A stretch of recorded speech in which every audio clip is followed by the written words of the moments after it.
Middle class का बहुत pen है कि यार 1-1.5 करोड़ 2 करोड़ में तो कुछ आ ही नहीं रहा है आजकल, स्लम टाइप का जगह पे घर आता है। लोगों ने ये बात तो मन में बैठा ली है, घर तो होगा ही छोटा, वो हमारे दादा के टाइम पे बड़े घर होते थे, अब नहीं हो सकते। ये गलत बात है। इंडिया में लैंड की शॉर्टेज नहीं है, और वो गंगोत्री है जो मैं पहले जिक्र किया, सप्लाई साइड रिस्ट्रिक्शंस है। लाइसेंस परमिट कोटा राज 1991 में खत्म हो गया। वो खत्म मैन्युफैक्चरिंग सेक्टर में हुआ था, वो पूरी इकोनॉमी में खत्म नहीं हुआ था। और एक सेक्टर जिसमें के बिल्कुल ही खत्म नहीं हुआ था, जो कंटिन्यू करे जा रहा है, वो है रियल एस्टेट सेक्टर। 35% अर्बनाइजेशन है इंडिया में। ये फिगर चाइना में 65% है। एग्रीकल्चरल लैंड की जो कीमत है यहाँ पर, ये यूरोप से ज्यादा है। अच्छा। 50% of urban population in India lives in slums, another 10 to 25% lives in unauthorized colony। Sir अब तो हाल ये है कि नाम तो दीनदयाल स्कीम है और वहाँ पे वो फ्लैट दीनदयाल का 2 करोड़ में मिल रहा है। हाँ। कोई मान लो चीफ मिनिस्टर है, विजनरी है, करना चाहता है, तो वो क्या सीखे इन 2 एग्जाम्पल से, अमरावती एंड गिफ्ट सिटी? ये सीखे कि ये 2 मॉडल्स फॉलो नहीं करने हैं। कम खर्च करके इतनी सारी प्रॉब्लम्स को सॉल्व करने वाली शायद ही कोई पॉलिसी होगी। इसको रामबाण भी कहें तो कोई आश्चर्य नहीं होना चाहिए किसी को। नमस्ते सर, कैसे हैं आप? Good, thank you. सर जो आपको पहली बार सुन रहे हैं हमारे दर्शक, उनके लिए थोड़ा सा अपना इंट्रोडक्शन दे दीजिए। I was visiting professor at Ashoka University previously. उससे पहले I have taught at Indian Statistical Institute Delhi Center, and उससे पहले Jawaharlal Nehru university also. So मेरा मेन एरिया रिसर्च का और टीचिंग का मैक्रो इकोनॉमिक्स फाइनेंस के बीच का है, और उसी में लैंड प्राइस एक इम्पॉर्टेंट पार्ट बन गया था मेरे लिए पिछले कुछ सालों में। सर मैं आपका पेपर पढ़ रहा था लैंड प्राइसेस के ऊपर। आई थिंक बहुत ही ज़बरदस्त पेपर है। जो इस टाइप की जो राइटिंग्स हैं, जैसे मैंने आपको बताया भी था ईमेल पे कि इस टाइप की राइटिंग में 10 साल पहले तो थोड़ा देखने को मिलती थी, बट आजकल जो वो लिबरलाइजेशन और वो सब है, वो हमने मान लिया है कि अब हो चुका है। वो अब कुछ और चमत्कार करने की ज़रूरत है, जबकि हमको पता है कि अभी बेसिक्स हमने फिक्स नहीं किए हैं, खासकर जब लैंड की बात आती है। और हमने ये काफ़ी इंटरेस्टिंग टॉपिक है मेरे लिए भी, क्योंकि मैंने विशाल भार्गव जी के साथ भी एक कॉन्वर्सेशन किया था, फिर अमित सांगवान जी के साथ किया था गुड़गांव को लेके, कि वहाँ पे मिडिल क्लास का बहुत बड़ा दर्द है कि घर खरीद नहीं पा रहे हैं लोग। और सिर्फ गुड़गांव में नहीं, अब तो हर जगह ऐसा हो गया है कि टिकट प्राइस जो है घर का 3-4 करोड़ से ऊपर ही जा रहा है। तो एक मिडिल क्लास का बहुत पेन है कि यार 1-1.5 करोड़ 2 करोड़ में तो कुछ आ ही नहीं रहा है आजकल, स्लम टाइप का जगह पे घर आता है। तो बहुत सारे इशू हैं, और आपने जो इस पेपर में लिखा है, जो लाइसेंस परमिट कोटा राज है हमारे लैंड प्राइसिंग में, उसकी वजह से पॉलिसीज़ में बहुत सारी प्रॉब्लम्स हैं। मतलब आपका ये जो सोल्यूशन है कि इसको ठीक कर दें अगर हम, तो देखिए कितनी सारी प्रॉब्लम ठीक हो सकती हैं। कि मिडिल क्लास के जो हाउसिंग की प्रॉब्लम है वो ठीक हो सकती है, स्लम्स का जो प्रॉब्लम है वो ठीक हो सकता है, अनऑथराइज्ड कॉलोनीज़ का है, वो स्ट्रीट वेंडर्स वो भी डिसअपीयर हो सकते हैं। इतनी सारी प्रॉब्लम्स है। एजुकेशन सस्ती हो सकती है, हेल्थ केयर सस्ता हो सकता है। ये सारी problems Indian manufacturing take off नहीं कर रही है, क्योंकि लैंड प्राइसेस इतने हाई हैं, एंट्री बैरियर्स इतना ज़्यादा है। लोगों के पास जो आ रही है 10-15 हज़ार में जो वर्कर काम करते हैं, उनके लिए हाउसिंग के अफोर्ड ही नहीं कर पाते, तो कैसे आपकी मैन्युफैक्चरिंग आगे बढ़ेगी? तो हमारे देश की सबसे बड़ी प्रॉब्लम्स जो हैं वो एक पॉलिसी के अराउंड फंसी हुई हैं, जो आपने बहुत ही ब्रिलियंटली अपने पेपर में एक्सप्लेन किया है। और मैं चाहूँगा कि यहाँ पे हम इससे शुरुआत करते हैं कि भारत में ये जो क्राइसिस है हाउसिंग का, ये इतनी महंगा क्यों है? प्रॉब्लम का हल वहाँ से शुरू होता है जहाँ से आप प्रॉब्लम को रिकग्नाइज करते हो।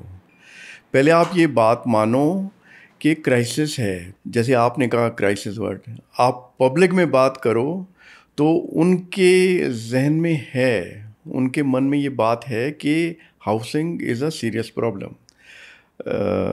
वेदर वो उसके अलग अलग फॉर्म्स हैं। कोई कहता है कि घर महंगा है, कोई कहता है रेंट ज़्यादा है, कोई कहता है घर छोटा है, कोई कहता है कि कॉलोनी की सिचुएशन ख़राब है। उसके अलग अलग एस्पेक्ट्स हैं। कोई कहता है ब्लैक मनी है, हाँ, कोई कहता है बिल्डर नेक्सस है, पॉलिटिशियंस मिले हुए हैं।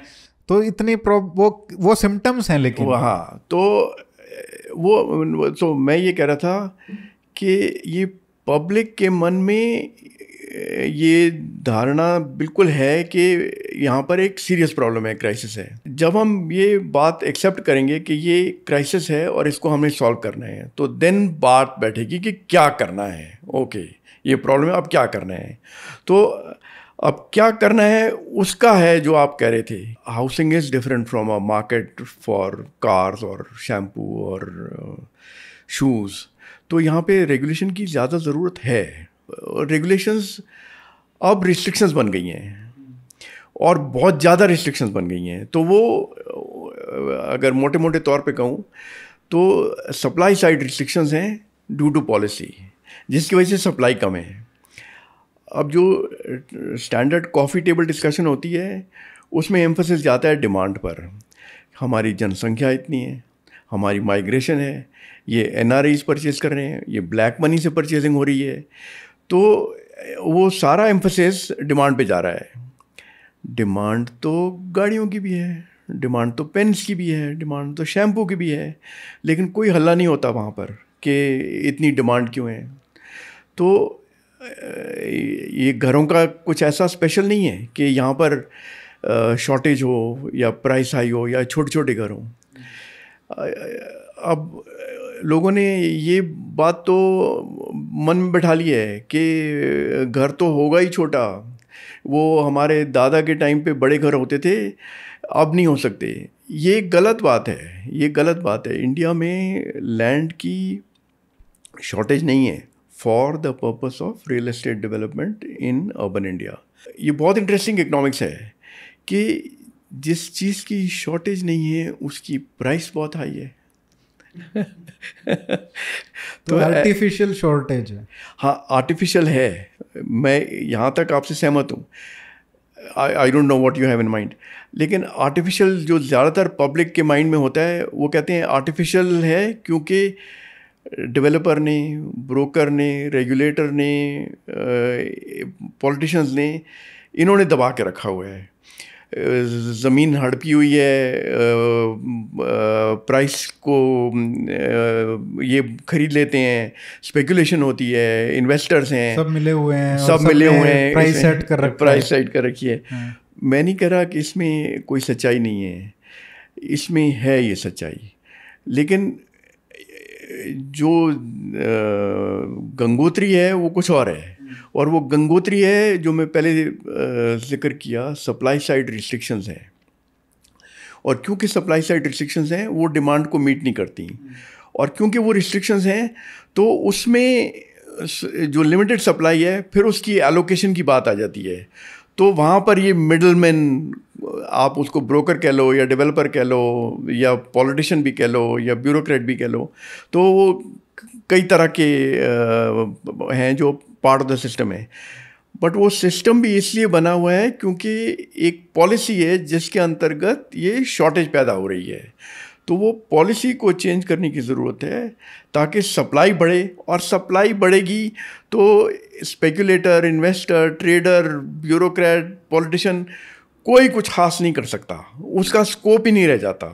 अब सर, जैसे हमने बात की कि इतनी सारी जो प्रॉब्लम है रियल एस्टेट में, जो सप्लाई साइड रिस्ट्रिक्शंस की वजह से इतने सारे जो मिडल मैन आ गए हैं इसमें, ब्रोकर कह लो, डेवलपर कह लो, और सारे जो पॉलिटिशियंस भी, ब्लैक मनी भी आ जाती है उसमें, इन्वॉल्व हो जाती है। तो ये क्यों है? क्योंकि सप्लाई साइड रिस्ट्रिक्शन। तो हमको थोड़ा पैरेलल देखना पड़ेगा कि लाइसेंस परमिट कोटा राज जब दूसरे इंडस्ट्री में था तो उसका थोड़ा पैरेलल समझाने के लिए लोगों को, कि उनको ज़्यादा चमकेगा कि भाई ये पहले ऐसा नहीं है कि इसी सेक्टर में होता था, ये तो हर सेक्टर में था पहले। तो एक कोई भी सेक्टर का एग्जांपल आप दे सकते हैं जिससे लोगों को रियलाइज़ हो कि पहले उसमें भी ऐसा ही होता था और अब खुल गया, तो वहाँ पे सारे जो मिडल मैन हैं वो चले गए हैं। सो 1991 की जो लिबरलाइजेशन हुई तो उसमें ये कहा जाता है कि लाइसेंस परमिट कोटा राज 1991 में ख़त्म हो गया। वो ख़त्म मैन्युफैक्चरिंग सेक्टर में हुआ था, वो पूरी इकोनॉमी में ख़त्म नहीं हुआ था। और एक सेक्टर जिसमें कि बिल्कुल ही ख़त्म नहीं हुआ था, जो कंटिन्यू करे जा रहा है, वो है रियल एस्टेट सेक्टर। तो वो कहानी जो पहले 1991 से पहले जो मैन्युफैक्चरिंग की जो हालत थी, वो तकरीबन वैसी हालत रियल एस्टेट सेक्टर की है। तो वो जब लिबरलाइजेशन हुई तो वो सब ठीक हो गया। काफ़ी ठीक हो गया, बट वो यहाँ पे वो ठीक नहीं हुआ है। थोड़ा इसमें मैं ऐड कर दूँ, मैन्युफैक्चरिंग सेक्टर के कॉन्टेक्स्ट में एक्सप्लिसिट लाइसेंसिंग थी, कोटास थे, परमिट्स थे। ये रियल एस्टेट सेक्टर में इस तरह का विजिबल एक्सप्लिसिट फॉर्म कम है। यहाँ भी लाइसेंस वर्ड यूज़ होता है, एक कॉलोनी को डेवलप करने के लिए आपको लाइसेंस चाहिए, तो ऐसा नहीं है कि बिल्कुल ही नहीं है, बट इतना विजिबल फॉर्म में नहीं है। तो वहाँ तो दिख रहा था कि इसको अबॉलिश कर दो तो ठीक हो जाएगा। यहाँ पे उस फॉर्म में लेस एक्सप्लिसिट है, कॉम्प्लेक्स लेयर्स हैं और लेबलिंग भी थोड़ी अलग है। और दूसरा ये है कि हमारे मन में बैठा हुआ है कि लिबरलाइजेशन तो हो चुकी है इंडियन इकोनॉमी में, वो मैन्युफैक्चरिंग सेक्टर में हो रखी थी। जैसे कोई भी सेक्टर का एग्जांपल आप दे सकते हो, बहुत सारे हैं, मतलब जैसे फ़ोन का ले लो, फ़ोन में कितनी लंबी लाइनें लगी रहती थी। बिल्कुल। कार का ले लो, एक हाँ। एक वो पुरानी रद्दी सी कार होती थी, उसके लिए कितने फ़ोन वोन कराने पड़ते थे पॉलिटिशियंस से। पब्लिक के मन में एक ये भी धारणा है कि लिबरलाइजेशन, प्राइवेटाइजेशन कुछ लोगों के लिए है, बट ये गलत धारणा है। क्योंकि जब 1991 की लिबरलाइजेशन हुई थी तो स्कूटर जो आम मिलने लगा और रीज़नेबल प्राइस पे मिलने लगा, बेटर क्वालिटी का मिलने लगा, सेफ़र प्रोडक्ट मिलने लगा, तो वो स्कूटर कोई टाटा, बिरला, अंबानी, अडानी नहीं खरीदता है, वो कॉमन मैन खरीदता है। तो वो लिबरलाइजेशन जो हुई थी वो कॉमन मैन को बेनिफिट की थी। आप उससे थोड़ा ऊपर आ जाओ तो ऑटोमोबाइल इंडस्ट्री भी, अब ऑटोमोबाइल इंडस्ट्री थोड़ी सी अपर इनकम पे आ जाती है, बट स्टिल जो एक नॉर्मल कार है, इट इज़ नॉट के सुपर रिच, जो सुपर रिच है उनको क्या फ़र्क पड़ना है गाड़ी की कितनी की है। ब्लैक मार्केट चल रहा था इन सारे सेक्टर्स में, वो बंद हो गया, बट उसी टाइप का रियल एस्टेट में चल रहा है। एनआरआईज देखो आप, एनआरआईज मतलब वहां पे कमा के यहाँ पे घर खरीद सकते हैं। हाँ। लेकिन कोई बंदा यहाँ पे कमा के यहाँ पे नहीं खरीद पा रहा है। हाँ। तो ये कितना आयरनी है, ये बहुत आयरनी है और बहुत अनफॉर्चुनेट है। तो हम ये तो समझ सकते हैं कि हर एक के पास एक मर्सिडीज़ कार नहीं हो सकती, या हर एक कोई हार्वर्ड यूनिवर्सिटी नहीं जा सकता, ये बातें समझ आती हैं। लेकिन एक आम आदमी के पास घर ना होना, जब आपके पास सीमेंट बनाने की दिक्कत नहीं है, स्टील बनाने की दिक्कत नहीं है, और जो भी कंस्ट्रक्शन मटेरियल है वो सब आम और ख़ास मिलता है, एंड उनकी प्राइसेस को ख़ास बढ़ती नहीं है। मेन आ जाता है लैंड। तो अब लैंड की क्या है, जैसे मैंने पहले कहा कि for the purpose of real estate development in urban India वो शॉर्टेज नहीं है। तो अगर शॉर्टेज नहीं है तो ये प्राइस क्यों हाई है? क्योंकि अप्रूवल्स नहीं मिल रहे हैं। जो आप हर एक शहर की एक बाउंड्री तय है, मास्टर प्लान है कि यहाँ तक, तो जब उसको बढ़ाते भी हैं तो कहते हैं हमने 10,000 एकड़ बढ़ा दिया है। 10,000 एकड़ होता क्या है इंडिया में? जब इतनी पॉपुलेशन है, इतने लोग हैं, तो ये कोई बहुत बड़े फिगर्स नहीं है। तो एडिशनल लैंड अप्रूव नहीं हो रहा है फॉर अर्बनाइजेशन।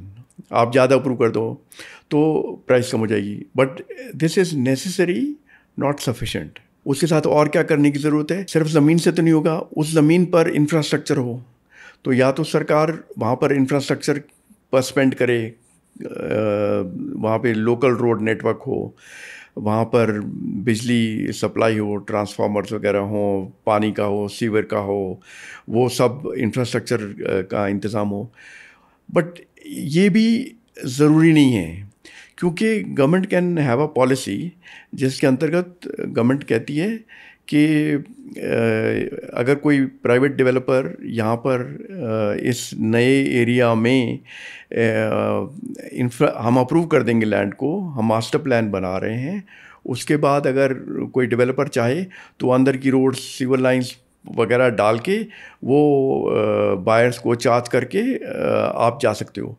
तो अब हो क्या रहा है कि गवर्नमेंट लैंड अप्रूव नहीं कर रही है, दूसरा इंफ्रास्ट्रक्चर प्रोवाइड नहीं कर रही है, और तीसरा जहाँ इंफ्रास्ट्रक्चर प्रोवाइड नहीं कर रही है वहाँ पर कंपनीज को एनेबल भी नहीं कर रही है।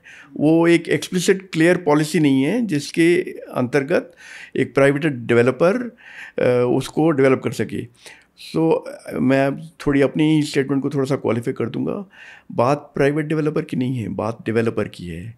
अगर गवर्नमेंट चाहे तो आप पब्लिक सेक्टर में रियल एस्टेट डेवलपर कंपनीज बना दो। तो कहने का मतलब ही नहीं कि it should be private only, but it should be कि कोई तो है जिसका ये स्पेशलिस्ट काम है। मैं थोड़ा सा यहाँ पे और ऐड कर दूँ, डेवलपर और बिल्डर में फ़र्क है। बिल्डर होता है कि एक एरिया में उसको बिल्डिंग कंस्ट्रक्ट करके उसको बेचनी है, तो वहाँ तक उसकी मार्केटिंग, फाइनेंसिंग, लैंड एक्विजिशन, तो इट कैन बी कि 200-300 गज पे वो बिल्डर है, या हो सकता है 10 एकड़ की टाउनशिप नहीं होती, 10 एकड़ का एक पॉकेट डेवलपमेंट होती है, हाँ एक सोसाइटी कह लो, वो डेवलप होती है। ये होता है बिल्डर। दूसरा होता है डेवलपर। डेवलपर का ये होता है कि वो 500 गज, 200 गज और 10 एकड़ में बात नहीं करता है। उसके लिए होता है कि मुझे पूरी टाउनशिप डेवलप करनी है, यहाँ कुछ नहीं है, मुझे लोगों को लाना है, मुझे इंफ्रास्ट्रक्चर प्रोवाइड करना है, बट मुझे परमिशंस दो, बाकी काम मेरा है। तो ये एंड इसमें आप नोटिस करोगे, जो हम इकोनॉमिक डेवलपमेंट की बात करते हैं और जो हम रियल एस्टेट डेवलपर की बात करते हैं, तो दोनों में एक वर्ड कॉमन है, डेवलप। और वो कोइंसिडेंस नहीं है, बिकॉज बिल्डर में मेन पार्ट आ जाता है कंस्ट्रक्शन का, बट दैट इज़ जस्ट उसको इंजीनियरिंग जॉब कह लो या एक बिजनेस जॉब कह लो, this goes beyond that, it is more long term. तो जो मैं जिक्र कर रहा था कि सप्लाई साइड रिस्ट्रिक्शंस हैं, सो एक तो ये रिस्ट्रिक्शंस हैं, दूसरा एनेबलिंग पॉलिसी नहीं है। सो एक तो आप ये कह रहे हो कि आप यहाँ नहीं कर सकते, और दूसरा है कि मैं आपको यहाँ नहीं करने दूंगा। अब जो रिस्ट्रिक्शंस हैं वो ज़्यादा विजिबल हैं, एनेबलिंग पॉलिसी और कम विजिबल है। मैं इसका एक एग्ज़ाम्पल दूँ। सपोज़ आप कहीं गए और वहाँ पर एक गेट लगा हुआ है, और एक गेट पर वो गेटमैन चौकीदार है, और वो कहता है कि आप अंदर नहीं जा सकते। तो आपको इमीडिएटली लगता है कि रिस्ट्रिक्शन है, मुझे अंदर जाने नहीं दिया, विजिबल है, नज़र आता है। आप एक और जगह जाओ, वहाँ पर गेट ही नहीं है, वो स्कोप ही नहीं है अंदर जाने का। तो वो बंदा जब वहाँ से वापस आता है तो वो ये नहीं कहता कि मुझे अंदर जाने नहीं दिया, उसको सूझता भी नहीं है कि मैं अंदर जा सकता था। तो दो तरह की पॉलिसी चल रही हैं, एक है रिस्ट्रिक्टिव पॉलिसी और दूसरा है एब्सेंस ऑफ एनेबलिंग पॉलिसी। जब आप दोनों को कंबाइन कर दोगे तो वहाँ से आ जाता है लिमिटेड सप्लाई, और जब लिमिटेड सप्लाई हाई डिमांड को मीट करती है तो रिज़ल्ट आता है high price, small home, confusion, chaos, black money, corruption, speculation, झगड़ा। आपने गाड़ी यहाँ क्यों खड़ी कर दी, ये मेरा इलाका है, आप गाड़ी वहाँ खड़ी करो। अच्छा, बच्चों के लिए दिक्कतें हैं, बच्चों के लिए प्लेग्राउंड नहीं है। हम लोग बहुत शिकायत करते हैं कि आजकल के बच्चे फ़ोन्स पे लगे रहते हैं। ये अनहेल्दी है, बिल्कुल अनहेल्दी है। लेकिन उसमें मैं अब कई चीज़ें जुड़ जाती हैं। कोई सोचता नहीं है कि रियल एस्टेट पॉलिसी यहाँ भी इन्वॉल्व है। वो रियल एस्टेट पॉलिसी इसलिए इन्वॉल्व है कि अगर अर्बन डेवलपमेंट अच्छे पैमाने पर हो तो ओपननेस हो, तो वहाँ पर अगर आपके पास ग्राउंड्स हैं, ओपन एंड सेफ ग्राउंड्स जहाँ बच्चे खेल सकें, तो वो बच्चों को भी एक चाह होगी कि हम बाहर जाके खेलें। अब क्या है कि बहुत जगहों में, बहुत एरियाज़ में ऐसी सुविधा नहीं है, और वो हम तो लेके बैठे हैं कि हाँ ये तो नहीं होता है। तो जब आप बच्चा बाहर खेलने जा नहीं सकता और वो अंदर घर पे बैठा है और टेबल पे साथ में फ़ोन पड़ी है, तो वो वीडियो गेम खेलेगा। तो हम गुड़गांव का एग्जांपल लेके चलते हैं कि हम ऐसा यहाँ पे क्या कर सकते हैं जो आपकी पॉलिसीज़ को अगर फॉलो किया जाए, जो लाइसेंस परमिट कोटा राज को ख़त्म करना है यहाँ पे। तो सरकार ऐसा क्या कर सकती है अभी जो चेंजेस हैं 2-4 ऐसे कर दे कि या तो ये क्रैश हो जाए प्राइसेस या स्टेबलाइज हो जाए for a long period of time, जिसके बाद, क्योंकि गुड़गांव की दिक्कत ये है कि वो सिर्फ गुड़गांव की दिक्कत नहीं बन के रह गई अब ये है कि वो पूरे के पूरे हरियाणा में फैल चुकी है। गुड़गांव से आप झज्जर, रोहतक, उधर वहाँ तक वो लोग इसको देख के प्राइस सेट कर रहे हैं। अपने इधर लोग इसको प्राइस देख के सेट कर रहे हैं कि भाई वहाँ पे इधर है तो हम तो थोड़ा 10 किलोमीटर इधर हैं तो हमारा इतना होना चाहिए। तो ये वाला प्रॉब्लम कैसे सोल्व हो सकता है विद सम ट्वीक्स और रिफॉर्म्स इन पॉलिसी? मैं जो पहले जिक्र कर रहा था कि लैंड अप्रूव नहीं हो रहा है और इंफ्रास्ट्रक्चर उस पर प्रोवाइड नहीं किया जा रहा है और कंपनीज को अलाउ नहीं किया जा रहा है कि वो प्रोवाइड करें।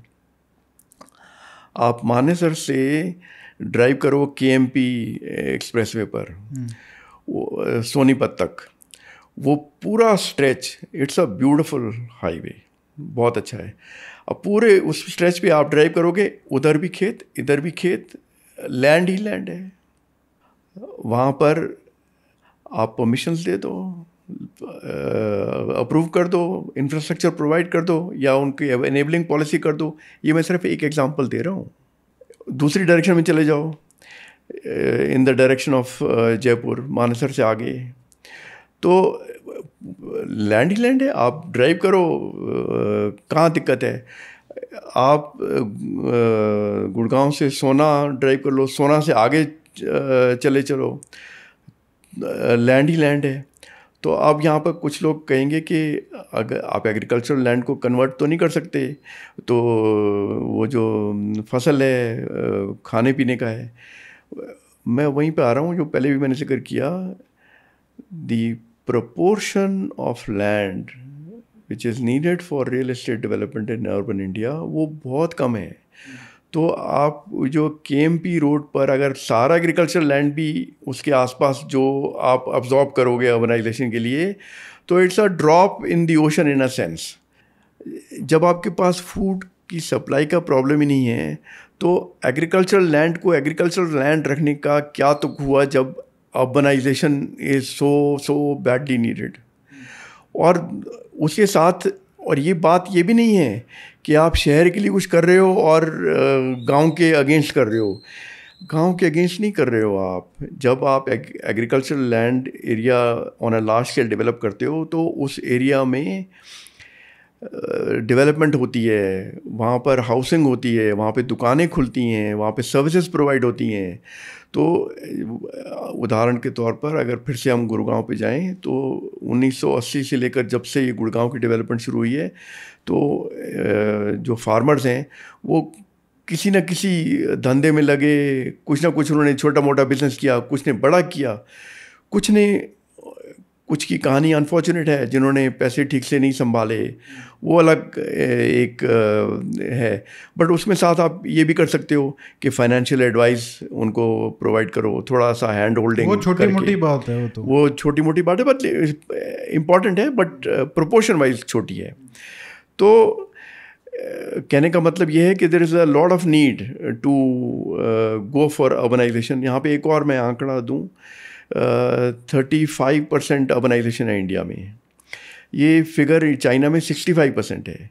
डेवलप्ड कंट्रीज़ में तो 85, 90, 95% तक बात जाती है। तो अब हम ये तो कह नहीं सकते कि हमको डेवलप करना है लेकिन अर्बनाइजेशन नहीं करनी है, और अगर अर्बनाइजेशन करनी है तो वो रियल एस्टेट डेवलपमेंट करनी पड़ेगी। अच्छा सर, आपने ये बताया जैसे KMP वाला एग्जांपल लिया, मैं फिर से गुड़गांव पे आ रहा हूँ क्योंकि ज़्यादा लोग रिलेट कर पाएंगे। ज़रूर। KMP का ले लो, चाहे ये जयपुर वाला जो रोड बन रहा है, एक्सप्रेसवे बना है, उसका ले ले।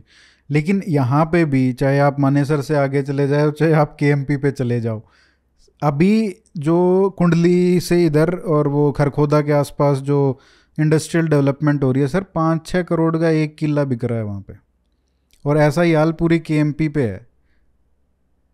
मतलब अभी रोहतक में भी मैंने सुना है कि पता नहीं कितने 9 करोड़ का 1 किला बिका है। तो ये अगर हम इनको भी ले लें, लेकिन वो इतना महंगा है वो लैंड भी, तो वो कम कैसे होगा प्राइस? हम ये क्यों सोचें कि गुड़गांव को एक्सटेंड करना है, दिल्ली को एक्सटेंड करना है। 1947 के बाद 47 के बाद बहुत कम शहर बने हैं, गिने चुने नए शहर बने हैं। तो ज़रूरत है बिल्कुल ऑल टुगेदर नए शहर की।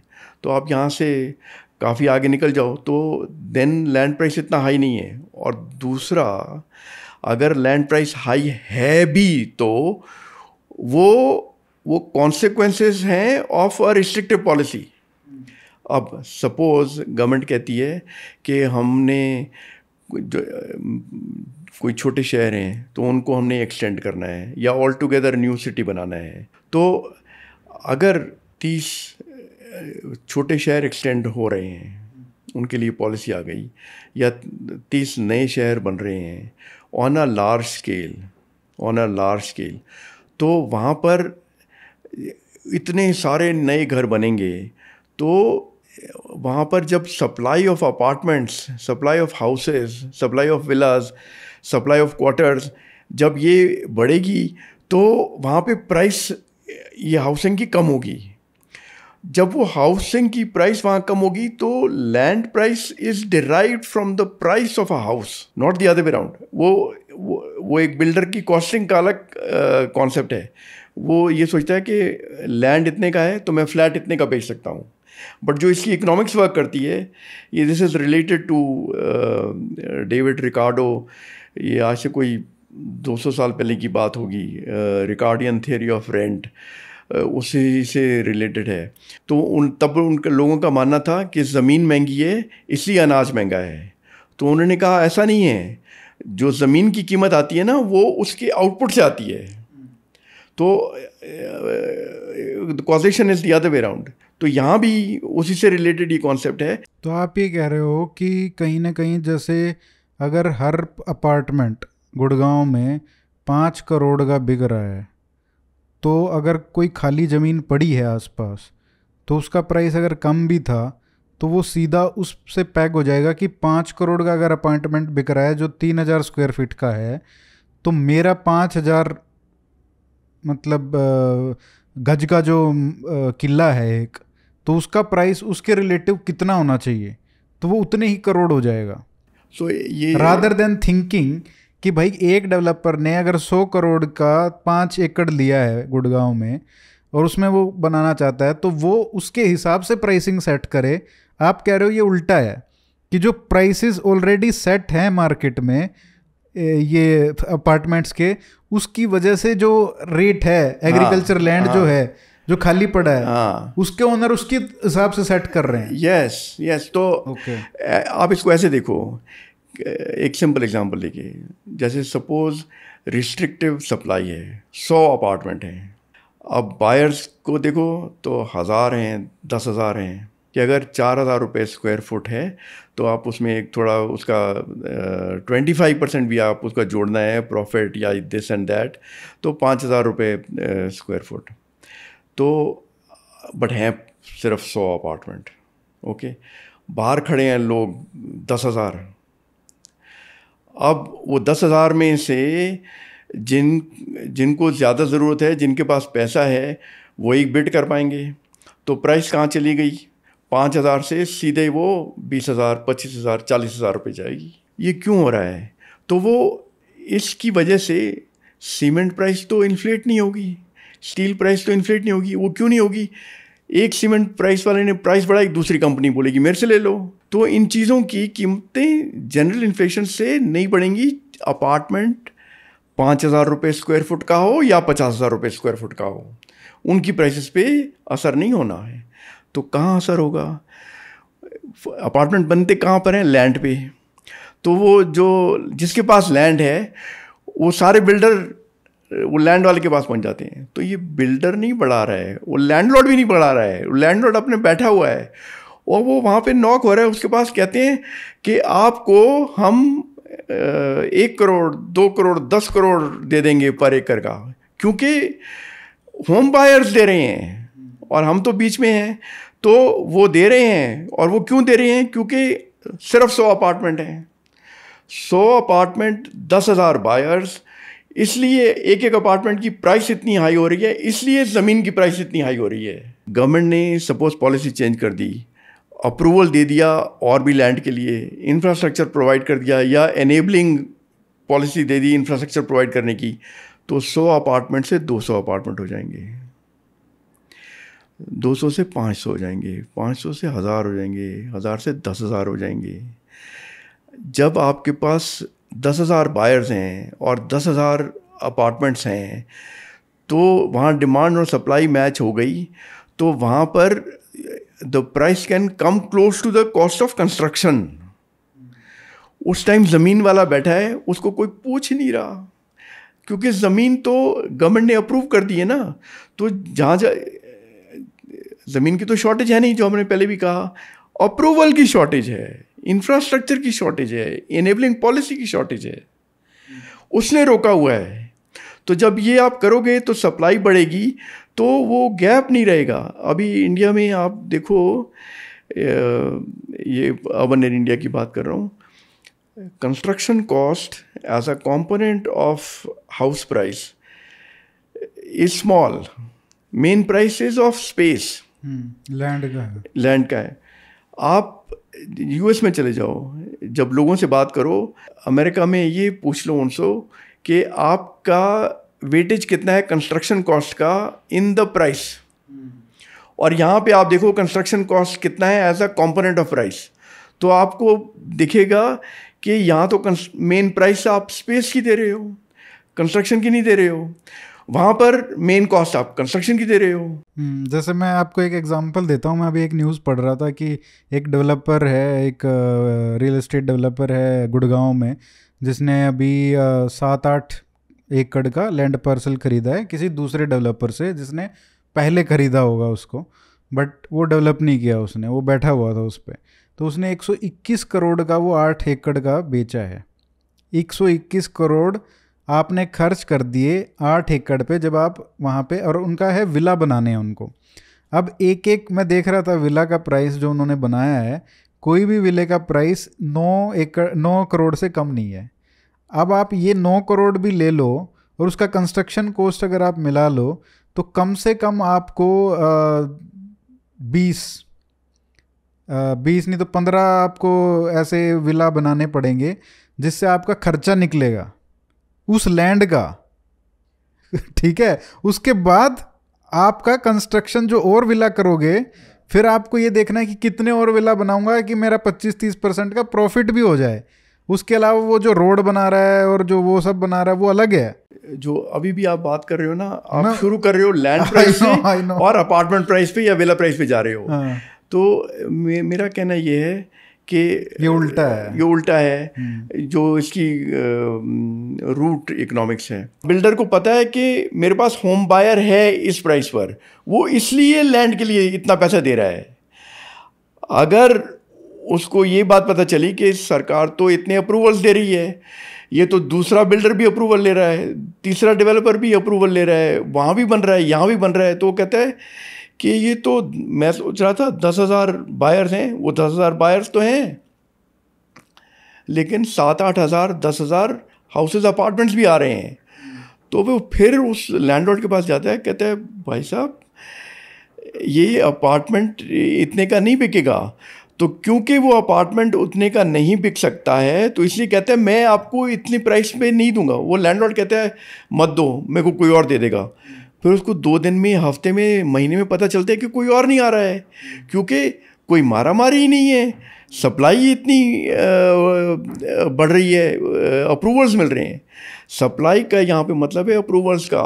अच्छा, बहुत सारी अप्रूवल्स की है। तो ऐसा क्या अप्रूवल है? जैसे गुड़गांव और आसपास का एरिया, क्या अप्रूवल चाहिए? जैसे तो 2 तरह की हैं। जैसे अभी आप वो उसी के सोच रहे हो एक्सटेंडिंग अ सिटी, तो पहली बात तो ये है कि we should not keep extending existing cities, वो बहुत ही महंगा काम है।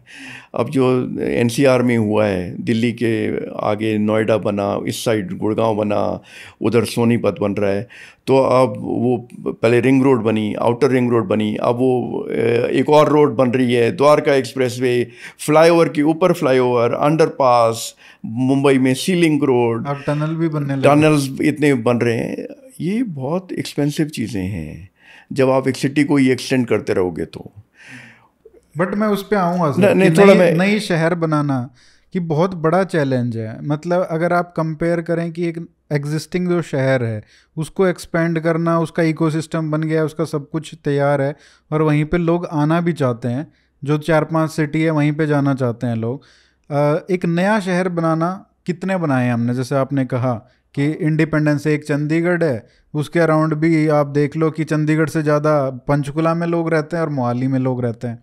उसी तरीके से गिफ्ट सिटी बन रहा है, उसको कितने साल हो गए, 20-15 साल हो गए, लेकिन अभी तक कोई रिजल्ट दिख नहीं रहा है। तो हम बना ही नहीं पा रहे हैं, तो लोग इसीलिए वहाँ पे जो फेलियर्स हैं उससे देख के सोचते हैं कि यार यहीं पे कर लो जो करना है, कम से कम लोग तो हैं यहाँ पे, वहाँ पे कहाँ खाली मैदान में हम बना रहे हैं। तो यहाँ भी एक बहुत इम्पोर्टेंट पॉइंट है, वो है कि जो आप जिक्र कर रहे हो चंडीगढ़ या अमरावती या गिफ्ट सिटी, ये बने हैं पब्लिक मनी से और स्टेट कैपेसिटी से। ओके, गवर्नमेंट ने खर्चा किया, दैट इज़ पब्लिक मनी, और गवर्नमेंट के मिनिस्टर्स ने, ब्यूरोक्रेट्स ने काम किया, तब ये शहर बने हैं। बाय एंड लार्ज वो प्रोक्योर प्राइवेट कंपनी से कुछ कर लें, बट बाय एंड लार्ज ये it is a matter of public money and state capacity. Both of these are limited. आप सेंट्रल गवर्नमेंट को ले लो या स्टेट गवर्नमेंट को ले लो, तो ये लिमिटेड है। और क्योंकि पब्लिक मनी और स्टेट कैपेसिटी लिमिटेड है, इसलिए बहुत ही लिमिटेड शहर नए बन पाए हैं। ओके, अब आप आ जाओ एक alternative to public money and state capacity. Public money and state capacity on one hand और public policy on the other hand. Public policy और पब्लिक मनी में ये फ़र्क है कि यहाँ पर आप पॉलिसी के तहत आप कुछ खड़ा कर रहे हो। तो ऐसा कुछ हुआ है हमारे पास है? हाँ, तो अब गुरुग्राम जो हमारा फेवरेट एग्जांपल है, उसी को लेते हैं। जो 1980s में 1990s में जो मेन डेवलपमेंट हुई है, अर्ली डेवलपमेंट हुई है, वो पब्लिक पॉलिसी से हुई है। मेनली पब्लिक मनी का और स्टेट कैपेसिटी का बहुत लिमिटेड रोल था। तो पॉलिसी का क्या था कि हरियाणा गवर्नमेंट ने थोड़ा with some nudging from the central government, उन्होंने डेवलपर्स को अलाउ किया। इसमें प्रोमिनेंट एग्जांपल डीएलएफ का है, बट और भी बिल्डर्स डेवलपर्स जो आए, तो अर्ली डेज में हरियाणा गवर्नमेंट ने खर्चा नहीं किया है, बहुत ज़्यादा, लिमिटेड ही है।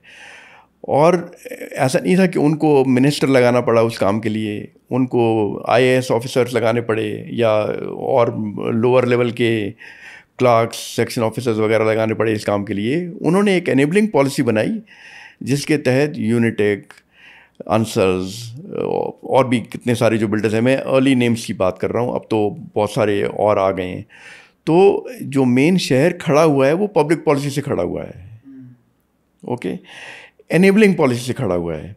तो उन्होंने बस वो छोड़ दिया कि हमने आपको जंजीर नहीं बांधी है आप पे हाथों पर पैरों पर। तो ये तो मतलब जो अमरावती और जो गिफ्ट सिटी का एग्जांपल है, वो excessive focus of the government and involvement of the government, बिल्कुल, वो जबरदस्ती करके कर रहे हैं, rather than creating an enabling environment. Perfectly stated, yes. तो उसी की वजह से कुछ ही गिने चुने एग्जाम्पल हैं, अमरावती, गिफ्ट सिटी, चंडीगढ़ वगैरह, जो नए बन पाए हैं। सो जो गुरुग्राम में जो एनेबलिंग पॉलिसी हुई थी, उस तरह की एनेबलिंग पॉलिसी चाहिए और भी स्टेट्स में, और भी स्टेट्स को डेवलप करने के लिए। या तो वो कम्प्लीटली न्यू स्टेट्स हों, या फिर वो जो छोटे शहर हैं उनको मीनिंगफुली एक्सटेंड करने की। उसको एक मैं थोड़े एग्जांपल दे दूं। जैसे आप कोई नया एम्स या कोई नया आईआईटी शुरू कर रहे हो, तो उसको बजाय इसके कि एक एग्जिस्टिंग बड़े शहर में करो, आप एक छोटे से शहर में वो वहाँ के लिए परमिशन दो, जैसे अभी सैंक्शन ये करो। इसमें आया था जो एम्स कैंसर का इंस्टीट्यूट है जज्जर में, बादली के पास जो है, बाड़सा में। अब उसके आसपास 10 किलोमीटर इधर और 10 किलोमीटर उधर कुछ नहीं था, अभी भी खेती है। लेकिन अभी थोड़ा मास्टर प्लान आया 2041 का, तो उसका अगर एग्जाम्पल है तो वहाँ पे अब ये हो रहा है कि हाँ, वहाँ का भी प्राइस मैं बता रहा हूँ आपको, 10 साल पहले बिल्कुल कम था, लेकिन आज आपको 65,000 70,000 रुपये गज के हिसाब से रेट मिल रहा है वहाँ पे। तो वो जो आप प्राइसेस बता रहे हो ना, वो सारे prices are a consequence of a restrictive policy. मैं ये कह रहा हूँ कि आप रिस्ट्रिक्शंस, एक्सेसिव रिस्ट्रिक्शंस हटा दो। मैं नहीं कह रहा पूरी हटा दो, क्योंकि ऑर्डरली डेवलपमेंट चाहिए। कोई भी कहीं दुकान ना खोले, कोई भी कहीं पे फैक्ट्री नहीं खोले, पार्क्स हों, एजुकेशन इंस्टीट्यूशन हों, तो रेगुलेशंस चाहिए, रिस्ट्रिक्शंस नहीं चाहिए। तो क्या रेस्ट्रिक्शन है, जैसे कुछ एग्जांपल दे सकते हो आप? तो एक तो ये है कि जो एग्जिस्टिंग लॉज और रेगुलेशंस हैं उसके अंतर्गत ही डिस्क्रिशनरी पावर्स हैं। परमिट मिला नहीं मिला, डिले हो रहा है, मैं नहीं दूंगा, आप कल आना। एक तो वो उस पे हैं। दूसरा, वो इतना सीरियस प्रॉब्लम नहीं है ऑन अ लार्ज स्केल। दूसरा है जो मैं बार बार बात कर रहा था कि लैंड अप्रूवल्स की, जो और एरियाज़ हैं उनको आप अप्रूव नहीं कर रहे हो, वहाँ पर इंफ्रास्ट्रक्चर नहीं प्रोवाइड कर रहे हो, वहाँ पे प्राइवेट कंपनीज को ये भी अलाउ नहीं कर रहे हो कि वो इंफ्रास्ट्रक्चर प्रोवाइड करती हैं। ये इस टाइप की जो रिस्ट्रिक्शंस हैं, और वो जब हटेंगी तो सप्लाई बहुत एक्सपेंड होगी, और जब हाउसेस की सप्लाई बहुत होगी तो लैंड प्राइस वहाँ से कम शुरू होगी। अच्छा, जो ये हम क्लासिफिकेशन करते हैं, जैसे मैं अगर आप उसी का एग्जांपल लेता हूँ जहाँ पे एम्स आ रहा है, आ चुका है, मतलब आधा आ चुका, आधा बनना बाकी है, तो वहाँ पे पूरा अगर लैंड पार्सल की बात करूँ तो वहाँ पे 10-12 सेक्टर हैं जहाँ तक मुझे नॉलेज है, 2041 का जो मास्टर प्लान है। अब उसके तहत हमने डिवाइड कर दिया कि ये कमर्शियल सेक्टर होगा, या ये सेक्टर में ये कमर्शियल पार्ट होगा, ये गवर्नमेंट के यूटिलिटीज़ का होगा, ये पब्लिक यूटिलिटीज़ का होगा, और ये रेजिडेंशियल होगा। उसमें 60-70% रेजिडेंशियल ही है, थोड़ा सा कमर्शियल है, और फिर गवर्नमेंट यूटिलिटीज़ का है। क्या इस टाइप की जो हम कैलकुलेट करते हैं, सरकार 2041 का प्लान बना रही है, मतलब सरकार को पता नहीं है कि कल क्या होने वाला है, तो वो 2041 के मास्टर प्लान में कैसे डिसाइड कर सकती कि इतना रेजिडेंशियल अच्छा है, इतना कमर्शियल अच्छा है? तो क्या ये भी उस पॉलिसी में आता है रेस्ट्रिक्टिव, या फिर ये थोड़ा सा फ्री मार्केट करना चाहिए कि लेट द मार्केट डिसाइड कि उसको कहाँ पे रेजिडेंशियल चाहिए, कहाँ पे कमर्शियल कितना चाहिए? ये भी एक उसका वो है क्या? ऐसा है कि जैसे आपने बताया कि वहाँ पर एक हॉस्पिटल खुला हाँ, है, एम्स कैंसर। ओके, एम्स का हॉस्पिटल खुला है। तो उसके साथ जो उन्होंने मास्टर प्लान डिसाइड किया ना, तो मैं ये कहूँगा कि उसमें आप जो रियल एस्टेट डेवलपर्स हैं, जिन्होंने डेवलप किया है, बिल्ड नहीं किया है, डेवलप किया है, जिनकी सोच है कि रेजिडेंट्स को कैसे लाना है, कंपनीज को कैसे लाना है, यहाँ पर कैसे विकास ग्राउंड रियलिटी पे करना है, तो आप उनके साथ कंसल्टेशंस में आप ये ध्यान रख लो कि वो अपने इंटरेस्ट के लिए कुछ आपकी पॉलिसी को खामखा इन्फ्लुएंस ना करें, बट उसको ध्यान रखते हुए आप उनके साथ कंसल्टेशन ज़रूरी हैं, क्योंकि एक रियल एस्टेट डेवलपर की सोच होती है, उसको समझ होती है कि कब कहाँ कैसे डेवलप करना है, किस सीक्वेंस में करना है। तो अब ये जो न्यू सिटीज़ या स्मॉल सिटीज़ या ये एक्सटेंशंस जो ज़्यादातर हो रहे हैं, उसमें वो ज़्यादा से ज़्यादा कोई एजेंसी है, जैसे DDA हो गई दिल्ली में, दिल्ली डेवलपमेंट अथॉरिटी, अब वो एक मोनोपोली इंस्टीट्यूशन है। उसमें एक सरकारी सोच है, उसमें एक रियल एस्टेट डेवलपर की सोच नहीं है। सरकारी सोच क्या होती है कि हमको लॉ एंड ऑर्डर मेंटेन करना है, हमको पब्लिक सर्विसेज प्रोवाइड करनी है, हमको सिक्योरिटी प्रोवाइड करनी है, हमको सेफ्टी प्रोवाइड करनी है, एक गवर्नेंस है, वो सरकार का एक मेन काम है। तो वो सोच वैसी होती है और होनी चाहिए। बट रियल एस्टेट डेवलपमेंट एक अलग फील्ड है। तो जैसे आपने कहा कि ये उन्होंने हॉस्पिटल बनाया है, तो अगर उसके साथ ये कंसल्टेशंस कर लेते, ये जो अच्छी कंपनीज हैं उनके साथ, इकोनॉमिस्ट के साथ, आर्किटेक्ट्स के साथ, टाउन प्लानर्स के साथ, और उसके साथ वो एक एनेबलिंग पॉलिसी वहाँ पर कि कोई company, real estate developer, private sector में या पब्लिक सेक्टर में या कोई कोऑपरेटिव, वो वहाँ पर लेकर बनाना चाहते हैं, करना चाहते हैं, तो वो मीनिंगफुली डेवलप होगा। नहीं, ऐसा कुछ नहीं हुआ है। हाँ, वो नो, सरकार को सब पता है। हाँ, उन्होंने वो मास्टर प्लान बना दिया कि ये ऐसे ही बनेगा। अब वहाँ पे भाग के लोगों ने ज़मीन ले ली, और जैसे जो 10, किसी ने 10 एकड़ ले लिया, किसी ने 20 एकड़ ले लिया, कोई डेवलपर नहीं है वहाँ पे। हाँ, तो ये बिल्डर ही है वहाँ पे। हाँ, तो यहाँ भी पॉलिसी की बात है ना, क्योंकि एक गुरुग्राम का एक बहुत अच्छा मॉडल है। मैं अभी करंट गुरुग्राम की नहीं कर रहा, अभी तो स्टेट गवर्नमेंट काफ़ी स्पेंड कर रही है इंफ्रास्ट्रक्चर पे, द्वारका एक्सप्रेस वे है, SPR है और चीज़ों पे, बट अर्ली डेज़ में ये स्पेंडिंग नहीं थी। अर्ली डेज़ में एक एनेबलिंग पॉलिसी थी मेनली। तो ये meaningful enabling policy involving cooperatives, public sector companies, private sector companies, उन सबको, तो वहाँ पर जब वहाँ एक हॉस्पिटल है तो वहाँ पर स्कोप है गेस्ट हाउसेस का, क्योंकि जो कोई बीमार आता है उसके साथ कोई रहना चाहता है, not with in the hospital but उसके पास ही, वहाँ स्कोप है एक मार्केट का, वहाँ पे स्कोप है दवाई की दुकानों का, वहाँ पे स्कोप है छोटी और डॉक्टर्स के आसपास होने का, वहाँ पर स्कोप है रेजिडेंस प्रोवाइड करने का डॉक्टर्स को। अब आप देखो, आपने एम्स तो वहाँ बना दिया, अब आप एक अच्छे डॉक्टर को बोलो कि please come and join this hospital. Sir, Delhi से जाते हैं लोग या गुड़गांव से जाते हैं वहाँ पे, रोज अप डाउन करते हैं। हाँ, तो वो लोग हैं जो अप डाउन करते हैं, बट कुछ और हैं जो कहते हैं मैंने अप डाउन नहीं करना है और इसलिए मैं वो ज्वाइन नहीं करूँगा। तो आप देखो कि आपने नाम तो दे दिया एम्स, आपने पैसे भी काफ़ी प्रोवाइड कर दिए, लेकिन कितने अच्छे डॉक्टर वहाँ पर आने को तैयार हैं। अगर आप वहाँ पर मीनिंगफुल रियल एस्टेट डेवलपमेंट कर लो कि वहाँ पर अच्छी एक स्कूल है, अच्छी एक मार्केट है, अच्छा एक क्लब है, अच्छा एक रेस्टोरेंट है, अच्छे खुले रीजनेबल प्राइस के घर हैं, तो वहाँ पर यहाँ से डॉक्टर रिलक्टेंट नहीं होंगे, वो भाग के जाएंगे। लोग, people are sick and tired of the mess in Delhi, in Gurgaon, in Noida, तो वो भी चाहते हैं। लेकिन उसको कहो कि हमने हॉस्पिटल बना दिया है, वहाँ पे आप घर देख लो जहाँ पे ना स्कूल अच्छा है, ना मार्केट है, ना कुछ भी नहीं है, तो आपने वहाँ पे मीनिंगफुल रियल एस्टेट डेवलपमेंट नहीं की है और ना ही एनेबल की है। तो जिसकी वजह से आपका एम्स भी ख़तरे में है कि वो एम्स उस लेवल का, उस क्वालिटी का आगे फ्यूचर में भी रहेगा कि नहीं रहेगा। तो इन सब चीज़ों के बहुत वाइडर इम्प्लीकेशंस है।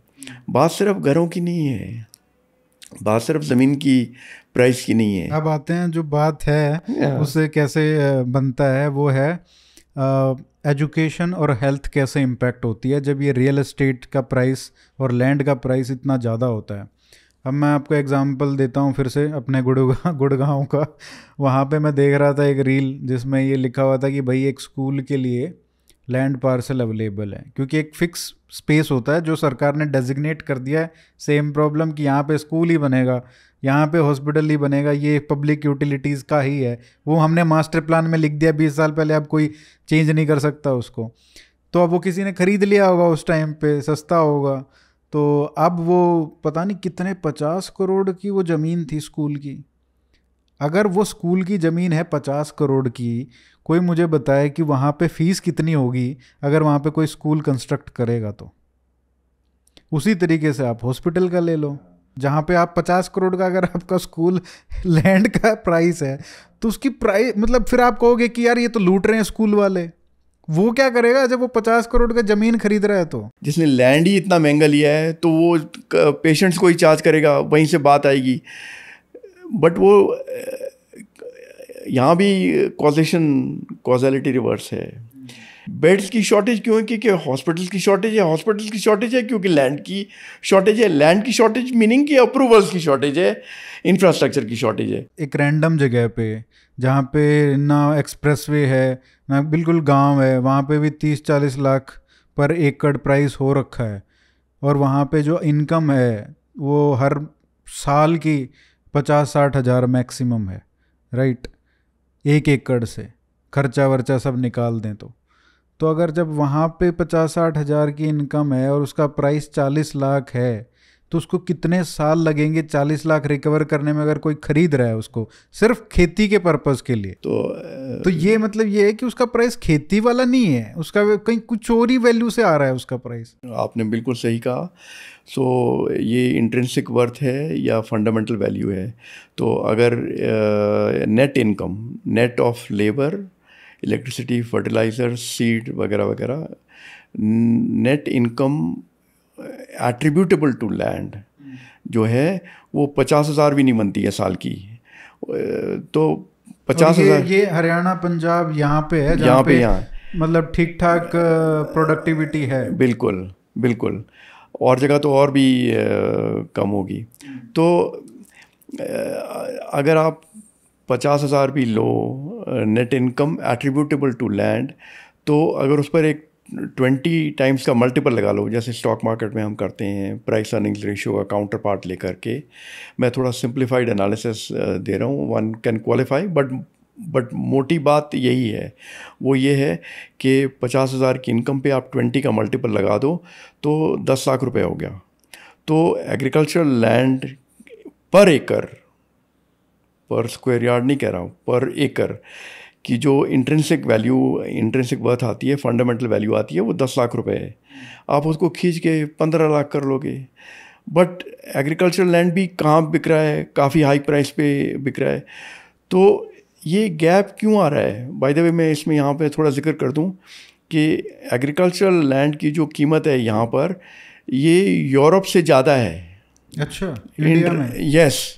यस, ये ज़्यादा है क्योंकि वहाँ पर डिस्टॉर्शंस नहीं आ रही हैं। अगर fundamental value of agricultural land 10 lakh है और उसकी मार्केट प्राइस सपोज 50 लाख है, और अगर शहर में आ जाओ तो 5 करोड़ है, तो ये हो क्या रहा है? कॉफ़ी टेबल डिस्कशन पे और बिल्डर्स की आपस में डिस्कशन में क्या कहते हैं? वो कहते हैं कि एग्रीकल्चरल लैंड है 50 लाख का, गिवन 50 लाख का, मैं उसको एक्वायर करूँगा, वहाँ पे कुछ सेटअप करूँगा तो मेरे लिए बेस प्राइस है। तो वो वहाँ से शुरू करता है। इकोनॉमिक्स की रीजनिंग अलग है, वो इकोनॉमिक्स की at macro level, at policy level, वो ये है कि आप अप्रूवल्स दो, आप इंफ्रास्ट्रक्चर प्रोवाइड करो या इनेबल करो, उससे जो सप्लाई घरों की बढ़ेगी, उससे जो हाउसिंग प्राइस कम होगी, अपार्टमेंट प्राइस कम होगी, फिर सिटीज़ में लैंड प्राइस कम होगी, फिर एग्रीकल्चरल लैंड की प्राइस कम होगी। अच्छा, तो अब यहाँ पे बात आती है फिर 2013 का जो लैंड एक्विजिशन एक्ट था, उसमें भी कहीं ना कहीं जो उल्टे तरीके से इस प्रॉब्लम को लेते हैं कि ये सारी दिक्कत है कि जो एग्रीकल्चर लैंड है वो महंगा है, अगर उसको हम एक्वायर करेंगे उसके बाद कुछ बिल्ड करेंगे तो वो प्रोजेक्ट भी महंगा होगा। यही एक रैशनल था कि जब 2015 में इसको रिपील करना था, सरकार ने रिपील करने की कोशिश की, लैंड एक्विजिशन एक्ट या अमेंड करने की कोशिश की, उसमें फेल हुए वो। तो उनका अप्रोच ये था कि भाई यहाँ पे महंगा है, बट आप कह रहे हो कि उल्टा है, कि आप पॉलिसी चेंज कर दो, उसके बाद अपने आप कम हो जाएगा, और फिर वो फिर किसान ही खुद ही बोल देंगे कि यार इसको लैंड एक्विजिशन एक्ट को बहुत हाई प्राइस कर रखा है, कोई ले ही नहीं रहा है ज़मीन, कम करो इसको। आपने बिल्कुल सही कहा। और वो जब 2014-15 में इसको रिपील की या अमेंडमेंट की बात चली थी, तो वो मैं नहीं कह रहा कि उसको अमेंड करने की ज़रूरत नहीं है, लेकिन शुरुआत गलत हुई है। तो land acquisition act in isolation आप करोगे तो वो हो भी नहीं पाएगा और उससे कोई ज़्यादा फ़ायदा भी नहीं होगा। तो अब करना क्या है कि रिस्ट्रिक्टिव पॉलिसी को हटाना है या उसको कम करना है, एनेबलिंग पॉलिसी को लाना है। उससे मार्केट फोर्सेस से ही अर्बन प्राइसेस कम होंगी, और उससे रिलेटेड एग्रीकल्चर प्राइसेस भी कम होंगी, तो लैंड एक्विजिशन एक्ट का ज़्यादा जोर नहीं रहेगा। बट उसमें एक चीज़ मैं और ऐड कर दूँ, बात सिर्फ high price of agricultural land according to land acquisition act नहीं है। उसके साथ जो एक और रिलक्टेंस है फार्मर्स की, वो ये है कि हमने लैंड बेचा तो हम कहाँ जाएंगे और क्या करेंगे। ठीक है, बिल्कुल। तो अब आप आ जाओ कि अगर लार्ज स्केल पे स्मॉल सिटीज़ एक्सटेंड हो रहे हैं या लार्ज स्केल पे न्यू सिटीज़ बन रहे हैं, तो वहाँ पर कितने और रोज़गार होंगे, कितने और छोटे बिजनेसेस होंगे, कितनी इकोनॉमी एक्सपैंड होगी। In fact at the national level जो ग्रोथ रेट हम बात करते रहते हैं कि हमको 6-6.5 से उठ के जाना है, 6-6.5 से उठ के जाना है, वो एस्पिरेशन तो हमारी है, लेकिन उसके साथ हमको पॉलिसी भी तो चेंज करनी है। तो इनफैक्ट ये एक इंजन हो सकता है एडिशनल ग्रोथ का, एडिशनल ग्रोथ कह रहा हूँ, नॉट फॉर मेंटेनिंग द 6.5। वापस किसानों पर आते हैं, तो अगर किसी रूरल एरिया में एक नया शहर बन रहा है, तो वहाँ पर जब वो उसी इलाके में जो फार्मर्स हैं और उसके आसपास के भी जो इलाके हैं फार्मर्स के, वो कहते हैं यहाँ पर मैं दुकान खोल सकता हूँ, मैं यहाँ पे ये काम कर सकता हूँ, मुझे यहाँ नौकरी मिल सकती है, तो तब उसकी हेजिटेशन, रिलक्टेंस कम हो जाती है ज़मीन बेचने की। तो एक तो आ गया कि आप लेजिस्लेटिवली पार्लियामेंट में उसको अमेंड कर सकते हो, और उसी से रिलेटेड ये है कि फार्मर्स की रिलक्टेंस कम होगी, बिकॉज वो कहता है कि मैं कुछ और कर सकता हूँ, कहीं और जा सकता हूँ। अभी उसके लिए दिक्कत ये है कि अगर वो गांव से निकल गया, उसकी एक बड़ी इंपॉर्टेंट दिक्कत है अपार्ट फ्रॉम रोज़गार, वो ये है कि मैं शहर में आया, मैं यहाँ तो खुले में रहता हूँ गांव में, मैं शहर में आया तो मेरे जैसे बंदे के लिए, मेरी जैसी इनकम के लिए मैं कहाँ पे, कौन से एरिया में घर ले सकता हूँ या रेंट कर सकता हूँ? स्लम में रहना पड़ेगा, स्लम में रहना पड़ेगा, या किसी गांव में रहना पड़ेगा, शहर के बीच में जो छोटे छोटे गांव होते हैं। तो उसकी तो ज़िंदगी बदतर हो गई, उसका तो नुकसान हो रहा है, बिकॉज आप क्वालिटी ऑफ लाइफ देखो, स्टैंडर्ड ऑफ लिविंग देखो, वो कहने को शहर में आ गया है लेकिन बदतर सिचुएशन में आ गया है। अब अगर जो एग्जिस्टिंग स्मॉल शहर हैं वो एक्सटेंड हो रहे हैं, बड़े हो रहे हैं, या बिल्कुल ही नए शहर बन रहे हैं, तो वहाँ खुले घर होंगे, वहाँ खुलापन होगा, स्लम्स नहीं होंगे, क्लीनलीनेस होगी, तो वहाँ पर एक जो फार्मर को रहने का है वो भी उसका मीनिंगफुली होता है। एक तो रोज़गार की अपॉर्चुनिटीज़ हैं, दूसरा रहने का decent living, legal housing. Slums और अनऑथराइज्ड कॉलोनीज हमारी बात नहीं हो पाई, वहाँ पर एक इलीगैलिटी का एंगल है। आते हैं, लेकिन उससे बेसिकली आप ये कह रहे हो कि जो हम प्राइस दे रहे हैं लैंड एक्विजिशन एक्ट में, जो फार्मर को प्राइस दिया जा रहा है, जो उसकी इंट्रिंसिक वैल्यू है उससे 4 गुना, 5 गुना, 6 गुना, वो इसलिए है क्योंकि हम फार्मर को एक अलग अल्टरनेटिव सोर्स ऑफ लाइवलीहुड और हाउसिंग और वो सब इनेबलिंग पॉलिसीज़ के द्वारा प्रोवाइड नहीं कर रहे हैं।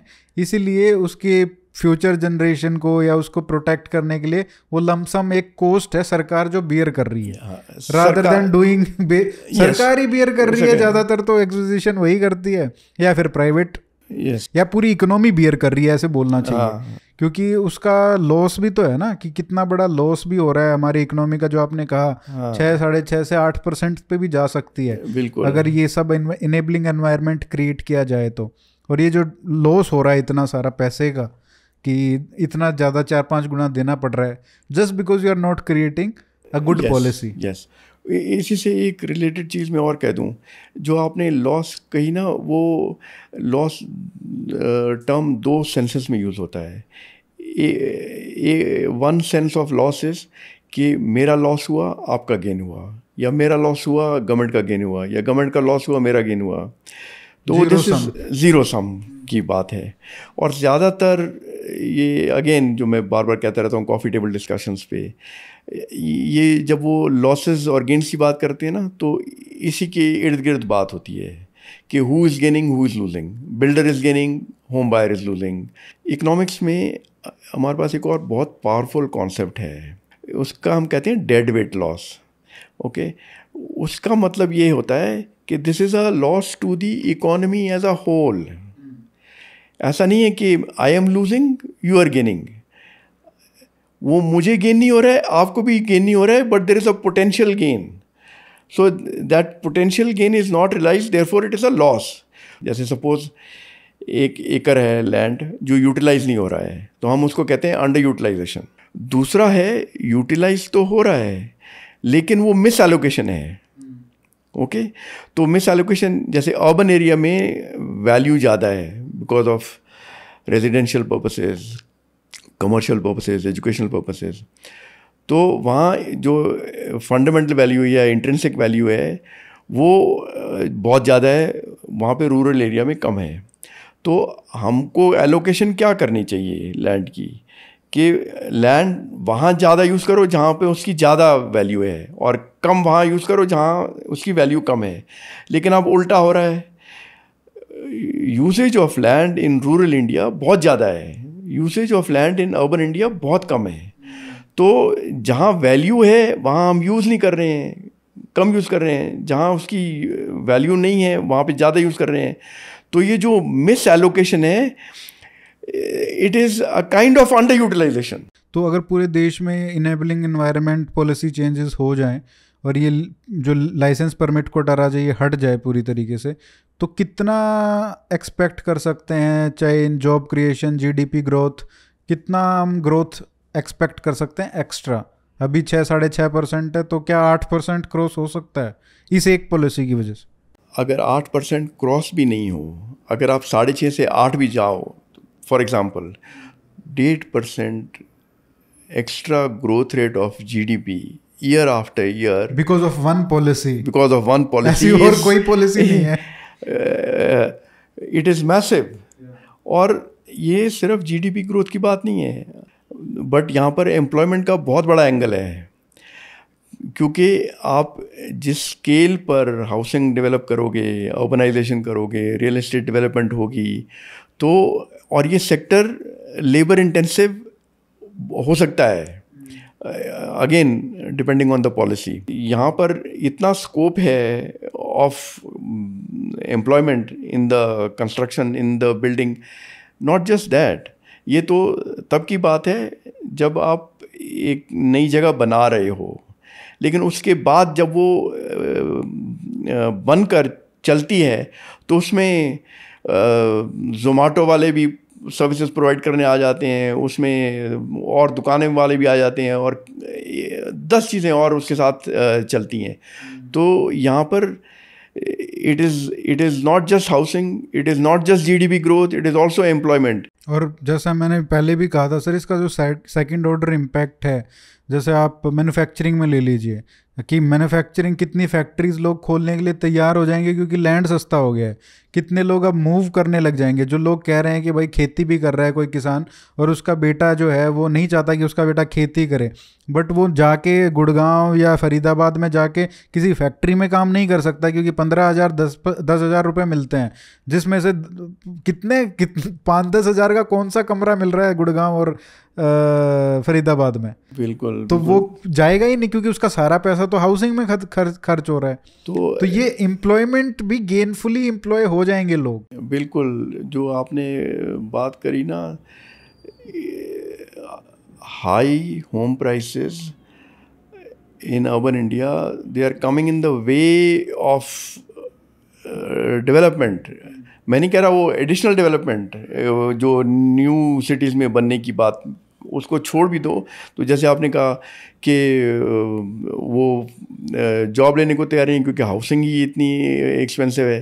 तो even in the normal course जो हाई होम प्राइसेस हैं, सिर्फ बात घर की नहीं है, बात पूरी डेवलपमेंट की है। और सेकंड ऑर्डर इम्पैक्ट की अगर हम बात करें, इफेक्ट की बात करें, तो आप ये देखिए कि ये जो सारी स्लम्स हैं, ये जो दिल्ली में इतने गांव हैं जो बेसिकली जहाँ पे लोग ठाठ से रहते थे, जो अच्छे मतलब जो क्वालिटी ऑफ लाइफ थी, और आज आप देख लो कि ये सारे के सारे स्लम की तरह रिड्यूस हो गए हैं सारे दिल्ली के गांव। और यही गुड़गांव के गांव में भी हो रहा है धीरे धीरे। जितनी भी लेबर क्लास है, जितने भी ये लोग हैं जो वहाँ पे बढ़िया सेक्टर हैं, वहाँ पे जो काम करने जाते हैं, वहाँ पे वो रहते हैं उन गाँवों में क्योंकि वो उसी को अफोर्ड कर पाते हैं वो।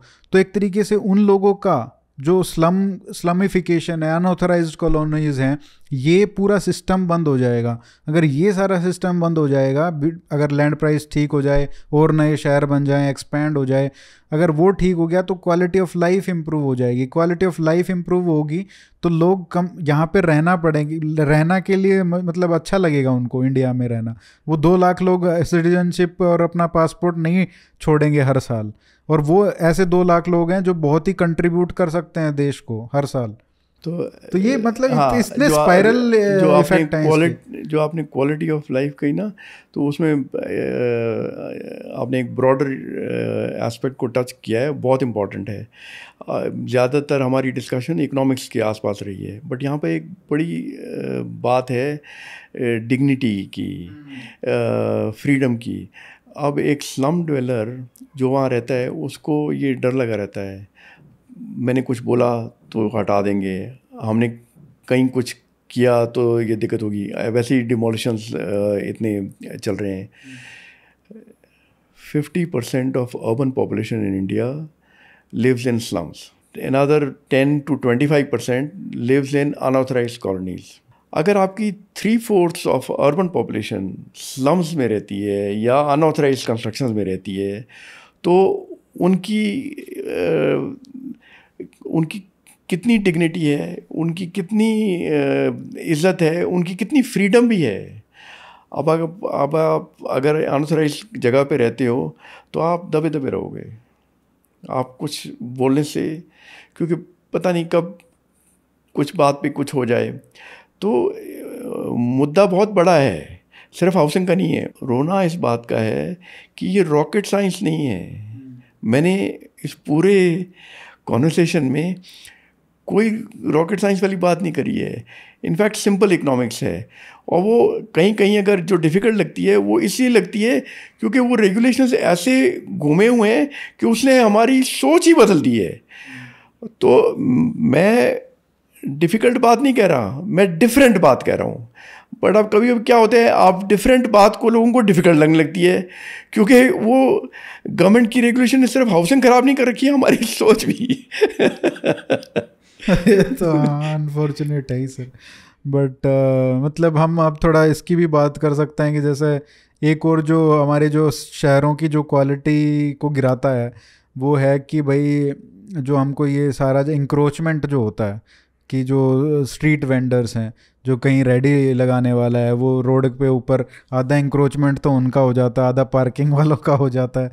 तो ये एक बहुत ही मतलब गलत वाइब्स देता है किसी भी शहर के लिए।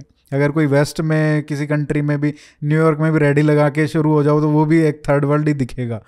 तो ये भी एक कॉन्सिक्वेंस है जो आपने कहा कि लैंड इतना महंगा है, लैंड इतना महंगा है तो जो दुकान है वो इतनी महंगी है, तो वो स्ट्रीट पे ही तो करेगा और उसको अफोर्ड ही नहीं कर सकता वो दुकान को, उसका तो रेंट ही इतना ज़्यादा है। आई एम वेरी हैप्पी आपने इस पर टच किया। तो यहाँ पर एक और गलत पॉलिसी चल रही है। एक गलत पॉलिसी तो हमने मेंशन कर दी, विच इज़ के रिस्ट्रिक्टिव पॉलिसी है और एब्सेंस ऑफ एनेबलिंग पॉलिसी है। इंफ्रास्ट्रक्चर भी प्रोवाइड नहीं हो रहा है और एनेबल्ड इंफ्रास्ट्रक्चर भी की पॉलिसी नहीं है। दूसरा है कि with in that larger policy of whatever it is, however restrictive it is, there is another level of restrictiveness. वो है कि विद इन अ सिटी, आप दिल्ली ले लो, गुड़गांव भी ले लो, कोई भी तकरीबन सारे शहर ले लो, वो हुआ क्या था कि रिस्ट्रिक्टिवनेस की वजह से घरों की ज़्यादा ज़रूरत दिखती है और दुकानें तो वैसी कमर्शियल वर्ड ही डर्टी है। ओके, तो टाउन प्लानर्स की माइंडसेट क्या है कि वो कहते हैं कि हमने ना घर प्रोवाइड करने हैं मेनली, तो वो मिनिमल लैंड प्रोवाइड करते हैं शॉप्स के लिए। डिमांड जो शॉप्स की है, कमर्शियल को मैं सिंप्लीफाई करके सिर्फ शॉप्स ले लेता हूँ, तो जो शॉप्स है ना, तो शॉप्स की शॉर्टेज घरों की शॉर्टेज से ज़्यादा है। बिल्कुल। ओके, तो अब होता क्या है कि जिस सेक्टर में जितनी शॉर्टेज होगी उसकी प्राइस रिलेटिवली उतनी बढ़ेगी। तो घर तो महंगे हैं बिकॉज ऑफ रिस्ट्रिक्शंस, दुकानें और भी महंगी हैं। ओके, जब दुकानें इतनी महंगी होंगी तो टेंडेंसी टू एनक्रोच, ये तो उनके लिए जो शॉप अफोर्ड कर रहे हैं। अब आ जाओ जो स्मॉल बिजनेस वाले हैं, जो स्ट्रीट वेंडर है, जो रेडी लगाता है, उसको दुकान तो वो सोच ही नहीं सकता, वो तो करोड़ों में लाखों में बात जाती है। उसके लिए तो मतलब 1 लाख भी पहुंचना, 50,000 भी पहुंचना मुश्किल है, तो वो लगाता है रेडी। अब वहाँ आ जाती है पुलिसमैन और सबकी हरासमेंट वगैरह की, हालांकि रेंट ही दे रहा है सर, एक रेंट ही दे रहा है। हाँ। बिल्कुल बिल्कुल, हालांकि स्ट्रीट वेंडर्स एक्ट है, ये स्ट्रीट वेंडर्स को बहुतों को पता नहीं है, तो वो सोचते हैं कि हमने साइड पे लगा ली है, ये तो हम गलत कर रहे हैं। कहीं कहीं गलत है, कहीं कहीं गलत नहीं है।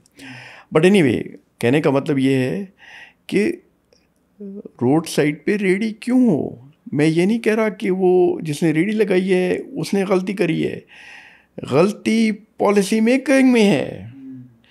अगर आप पॉलिसी मेकिंग में अप्रूव कर दो land for urban development, infrastructure provide कर दो, and then within a city give adequate land for shops, तो शॉप्स की कीमत भी कम हो जाएगी। जब शॉप्स की कीमत कम होगी तो ऐसा नहीं है कि एक छोटा शॉपकीपर, उसको रेडी लगाने की ज़रूरत है, वो एक छोटी दुकान ले सकता है, या EMI कर सकता है, लोन ले सकता है, कुछ कर सकता है। तो हमने मुसीबतें अपने सर खुद डाली हुई हैं, it's a man made problem. बिल्कुल। और फिर हम मतलब उनके सिम्टम्स को सॉल्व करने की कोशिश करते हैं। जैसे ये स्ट्रीट वेंडर्स के लिए वो स्कीम निकाली थी प्रधानमंत्री ने, प्रधानमंत्री स्वनिधि योजना करके, कि 10,000 20,000 का लोन मिलेगा, जो कि उसको मिल जाना चाहिए वैसे ही, अगर उसकी दुकान है तो, बिल्कुल, पर वो अफोर्ड नहीं कर सकता है। इसी से रिलेटेड सिम्टम्स को ट्रीट कर रहे हैं, डिजीज़ को ट्रीट नहीं कर रहे हैं। ये जो PMAY है, प्रधानमंत्री आवास योजना भी, या इससे पहले इंदिरा आवास योजना थी, ये BJP गवर्नमेंट हो, कांग्रेस गवर्नमेंट हो, यूनाइटेड फ्रंट गवर्नमेंट हो, तकरीबन सब में ये हाउसिंग को लेकर के डायग्नोज नहीं किया गया है और वो उसको पॉलिसी ठीक नहीं करी गई है। तो जब उसको पॉलिसी को ठीक नहीं किया तो घर महंगे हैं, मिल नहीं रहे हैं, बट फिर पब्लिक का प्रेशर पड़ता है कि हम क्या करें, तो फिर गवर्नमेंट कहती है हम आपके लिए ये स्कीम लेके आए हैं। तो वो स्कीम जो है, it is based on public money and it is based on state capacity, जो मैं पहले कह रहा था। सर अब तो हाल ये है कि नाम तो दीनदयाल स्कीम है और वहाँ पे वो फ्लैट दीनदयाल का 2 करोड़ में मिल रहा है। हाँ। अब वो कौन सा दीन का दयाल, मतलब हाँ। दीनदयाल बेसिकली जो फ्रेंड ऑफ द पुअर, हाँ। मतलब गरीब। हाँ। गरीब कौन सा गरीब है तो 2 करोड़ का फ्लैट, बताओ, ये तो एक स्कीम की तौहीन हो गई। या हमें स्कीम नहीं चाहिए, या मच लेस ऑफ स्कीम्स, और अगर स्कीम चाहिए तो बहुत ही पुअर के लिए चाहिए। बाय द वे, ये जो PMAY है या दीनदयाल है, it is not for the really poor, it is for the so called middle class, उनके लिए हैं। ये कहना कि ये पुअर के लिए, वो तो बिल्कुल ही गलत है। तो गवर्नमेंट को स्कीम्स करनी चाहिए, और करनी चाहिए फॉर द पुअर। जो मिडिल क्लास है उसके लिए ये PMAY वगैरह की ज़रूरत नहीं है। उसके लिए आप वो रिस्ट्रिक्टिव पॉलिसी हटा दो, बाकी काम गवर्नमेंट पॉलिसी के अंतर्गत मार्केट कर देगी। सर एक जैसे जो अभी वाली जो प्रॉब्लम है, आपने तो एक लॉन्ग टर्म का बता दिया कि अगर हम ये इनेबलिंग एनवायरनमेंट क्रिएट कर दें, पॉलिसीज चेंज कर दें, तो एक लॉन्ग टर्म में सारी चीज़ें फिक्स हो जाएंगी। मैं इसको अभी, if I may interrupt you, ऐसा है, ये और जगह भी मैंने जब ये बात करी है तो ये बार बार आ जाती है कि आप तो लॉन्ग टर्म की बात कर रहे हो। नहीं, मैं थोड़ा सा क्लैरिफाई कर दूँ, बिकॉज ऑडियंस में, व्यूअर्स में भी ये बात उठ सकती है कि आप लॉन्ग टर्म की बात कर रहे हो। मेरा कहना इसमें यह है कि किसी चीज़ की भी कहीं भी शुरुआत करने की ज़रूरत होती है। तो ये जो लॉन्ग टर्म पॉलिसी थी, अगर ये आज से 40 साल पहले, आज से 20 साल पहले, आज से 10 साल पहले शुरू करी गई होती, तो वो आज हम ये नहीं कह रहे होते कि लॉन्ग टर्म, उसका ऑलरेडी नतीजा आना शुरू हो गया होता। तो पॉलिसी मेकर्स कोई चीज़ कर नहीं रहे हैं फिर इकोनॉमिस्ट कुछ कहता है तो इकोनॉमिस्ट को कहते हैं कि आप तो बहुत लॉन्ग टर्म की बात कर रहे हो। तो जो चीज़ लॉन्ग टर्म की है वो लॉन्ग टर्म की होगी। हाँ सर, जो मैं अभी क्वेश्चन पूछ रहा था सॉरी लॉन्ग टर्म से रिलेटेड वो ये था कि ये 10-15 साल की बात है, लेकिन जैसे शॉर्ट टर्म वाली बात में ये उससे क्वेश्चन पूछना चाह रहा था एफएसआई के ऊपर। तो क्या एफएसआई बढ़ा के, एक तो पहले ये बता दीजिएगा कि जो एफएसआई का कॉन्सेप्ट क्या होता है, और एक ये कि क्या एफएसआई बढ़ा के शॉर्ट टर्म में हमारा एम ये है कि सप्लाई इतनी बढ़ जाए कि प्राइसेस क्रैश कर जाएं, जैसे हैदराबाद में है कि वहाँ पे इन्फ्लेशन के आसपास ही वो प्राइस इंक्रीज़ होता है। वहाँ पे हमने कभी अभी बबल नहीं देखा है, क्योंकि वहाँ पे अनलिमिटेड एफएसआई है कि भाई जितना बनाना है बनाओ। दिल्ली में तो एफएसआई का बर्बाद ही करके रखा हुआ है ना, 2-3-4 फ्लोर से ऊपर कुछ बन नहीं सकता है पूरे दिल्ली में, और उसी की वजह से गुड़गांव बस गया, नोएडा बस गया, ये एफएसआई की प्रॉब्लम की वजह से और डीडीए की वजह से। अब गुड़गांव में भी थोड़ा थोड़ा रिलैक्स है, बट स्टिल बहुत ही रेस्ट्रिक्टेड एफएसआई है। नोएडा में थोड़ी सी ज़्यादा है बट स्टिल रेस्ट्रिक्टेड है। मुंबई में भी काफ़ी ठीक है, बट हैदराबाद जैसा कुछ नहीं है। हैदराबाद जैसा बबल भी नहीं बनता है वहाँ पे। तो क्या ये एक हो सकता है कि अनलिमिटेड एफएसआई कर दें और उसकी वजह से एक शॉर्ट टर्म में ये हो जाए और लॉन्ग टर्म में हम वो साइड में वो करते रहें, ताकि दोनों चीज़ें एक साथ चली जाएं? सो हैदराबाद का आपने बड़ा सा एग्जांपल लिया, और there are lessons from Hyderabad. वो पॉलिसी बहुत अच्छी है, उसके वैसी नहीं तो उसी से अडेप्टेड उस तरह की ज़रूरत है पॉलिसी की। अब आते हैं कि हायर एफएसआई इज़ डिज़ायरेबल और नॉट। ऐसा है कि पहले एफएसआई है क्या? एफएसआई है क्या? Floor space index. उसके दूसरा एक टर्म यूज़ होता है एफएआर, फ्लोर एरिया रेशियो है शायद, ऐसा ही कुछ है। उसका मतलब ये है कि आप कितनी कंस्ट्रक्शन कर सकते हो। ये है कि अगर मान लो एक एफएसआई है तो आप 1 फ्लोर बना सकते हो, 2 है तो, बहुत ही जनरलाइज कर रहा हूँ मैं, बहुत कॉम्प्लिकेशन है इसमें, बट अगर 11 एफएसआई है तो 11 फ्लोर बना सकते हो, 50 है और अनलिमिटेड है तो जितनी औकात उतना बना लो जब तक गिरे ना हो। हाँ, तो ये वाले थोड़ा बहुत ही मैंने वो बनाया, बट हाँ इसमें अलग अलग थोड़ा सा मैं और ऐड कर दूं कि अगर आप 100% ग्राउंड कवरेज कर रहे हो तो एफएसआई ऑफ 1 मींस 1 फ्लोर। वो मैं एक कंस्टेंट लगा के चल रहा हूँ, इसीलिए मैंने किया है। फाइन। तो ऐसा है कि अभी हमारी सोच क्या है कि ज़मीन है महंगी, तो इतनी ज़मीन महंगी है तो हाई राइज बिल्डिंग होनी चाहिए, क्योंकि आप कैसे वसूल करोगे। और ये एक मैटर ऑफ चॉइस नहीं है, अब ये कंपल्शन हो गई है बिल्डर की और गवर्नमेंट की भी। बिल्डर की के इकोनॉमिक्स अदरवाइज काम नहीं करेगी, और गवर्नमेंट की भी कि अगर आप इतना अलाउ नहीं करोगे, इतनी ज़मीन महंगी है तो सप्लाई कैसे मीट करोगे। अब इसमें दिक्कत क्या है? दिक्कत ये है कि जो 100 स्टोरी बिल्डिंग है, या for that matter even 20 story buildings है, उसमें जो फाउंडेशन आपको देनी है, उसमें जो आपको कंस्ट्रक्शन प्रोवाइड करनी है, वो बहुत हाई कॉस्ट हो जाती है।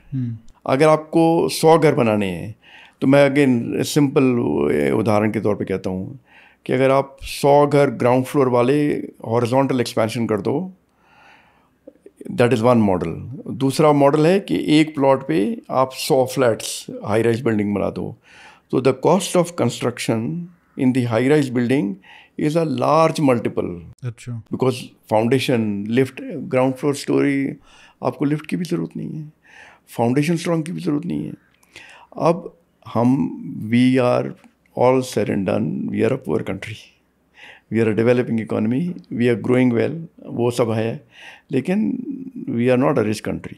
Late me put it like that, we are not a rich country. तो एक पुअर कंट्री में एक कॉस्टली कंस्ट्रक्शन की क्या तुक बनती है from the economics point of view. अब इसको हम रेकनसाइल कैसे करें? एक तरफ तो मैं कह रहा हूँ कि कॉस्ट ऑफ कंस्ट्रक्शन बहुत हाई है, इसलिए हाई राइज बिल्डिंग नहीं होनी चाहिए, और दूसरी तरफ मैं कह रहा हूँ कि ज़मीन की कीमत ही इतनी है कि आप उस पर 100 नहीं बनाओगे, 50 में बनाओगे तो क्या करोगे? हाँ, तो मतलब 21 करोड़ का अगर एक किला है और उस पर एक ही फ्लोर बन सकता है, तो फिर 21 करोड़ का ही हो गया ना, एक ही घर हो गया। बट अब इसकी गंगोत्री क्या है, जो मैं बार बार वर्ड यूज़ कर रहा हूँ, जो हमने पहले भी किया, इसका सारा जेनेसिस है कि ज़मीन महंगी है। बट हमने कहा ज़मीन महंगी है क्योंकि अप्रूवल्स नहीं है, क्योंकि इंफ्रास्ट्रक्चर प्रोवाइडेड नहीं है या एनेबल्ड नहीं है, रिस्ट्रिक्टिव पॉलिसी है, एनेबलिंग पॉलिसी नहीं है, उसकी वजह से ज़मीन महंगी है। अगर आप वो सब पॉलिसी चेंज करो तो ज़मीन महंगी नहीं होगी, और अगर ज़मीन महंगी नहीं होगी तो आपको 50 स्टोरीड क्या 10 स्टोरीड भी बनाने की ज़रूरत नहीं है। सिर्फ कॉस्ट की बात नहीं है, कैपिटल इंटेंसिटी की भी बात है। जब हाई राइज बिल्डिंग बनती है तो वहाँ इक्विपमेंट, मशीनरी वगैरह शुरू हो जाता है। Ground floor house is labour intensive. India में अनएम्प्लॉयमेंट का प्रॉब्लम है, तो हमें चाहिए as far as possible horizontal expansion, not vertical expansion. मैं ये नहीं कह रहा कि हाई राइज बिल्डिंग्स कहीं नहीं होनी चाहिए। अब मुंबई है या पार्ट्स ऑफ दिल्ली हैं और पार्ट्स ऑफ इवन बेंगलुरु, या जो अरावली का व्यू है जो मतलब व्यू बेस्ड है ना, सी फेसिंग है, हाँ, वहाँ तो बनेगी। हाँ, तो so what I am saying is regulation should allow for high FAR या high FSI, but high rise building should be minimal. वो तो देखो अपने आप ही हो जाएगा, जो आपने कहा एग्जैक्टली कि आप FSI कर दो, अनलिमिटेड कर दो, लेकिन अगर आप ये पॉलिसी चेंजेस कर दोगे और लैंड सस्ता हो जाएगा तो बिल्डर खुद ही नहीं बनाएगा। वंडरफुल, क्योंकि उसके लिए तो वो महंगा है, उसका प्रॉफिट ज्यादा होगा अगर वो हॉरिजॉन्टल एक्सपेंशन करेगा तो। You have stated it better than I had done. Thank you sir. अब हम थोड़ा मॉडल्स ले लेते हैं, जो 3 सिटीज का मॉडल ले लेते हैं। एक जो बन रही है गिफ्ट सिटी, एक हम अपना गुड़गांव का मॉडल ले लेते हैं, और एक हम ले लेते हैं गुड़गांव का, आई थिंक हो गया काफ़ी डिस्कस, तो हम दिल्ली का ले लेते हैं। लैंड लिमिटेड है, हमको पता है। जो गांव है यहाँ पे वो एक बहुत बड़ी ज़मीन है, लेकिन वो स्लम्स की तरह रह रहे हैं। उसके अलावा जो एक्चुअल स्लम्स हैं और जो अनऑथराइज कॉलोनी है वो भी हैं। तो ये जो मैस है और उसकी वजह से जो हाउसिंग प्रेशर है इसके ऊपर, गुड़गांव, नोएडा, इसके ऊपर, मैं अगर हम यहाँ पे भी सॉल्व कर दें प्रॉब्लम, दिल्ली का हाउसिंग क्राइसिस अगर हम सॉल्व कर दें, तो लोग शायद प्रेशर जो है उस पर कम आ जाएगा और वहाँ पे रिलीव हो जाएगा, तो लोग भागेंगे भी नहीं। जो लोग दिल्ली छोड़ के जा रहे हैं गुड़गांव में, वो भी नहीं जाएंगे। तो ये क्या हम यहाँ पे कुछ कर सकते हैं अभी? बिल्कुल कर सकते हैं। इसमें मैं थोड़ी सी हिस्ट्री जोड़ दूँ। इंडिपेंडेंस के बाद दिल्ली बहुत छोटा शहर था, बट ये एहसास था कि ये बढ़ेगा, ज़रूरत है, डिमांड है।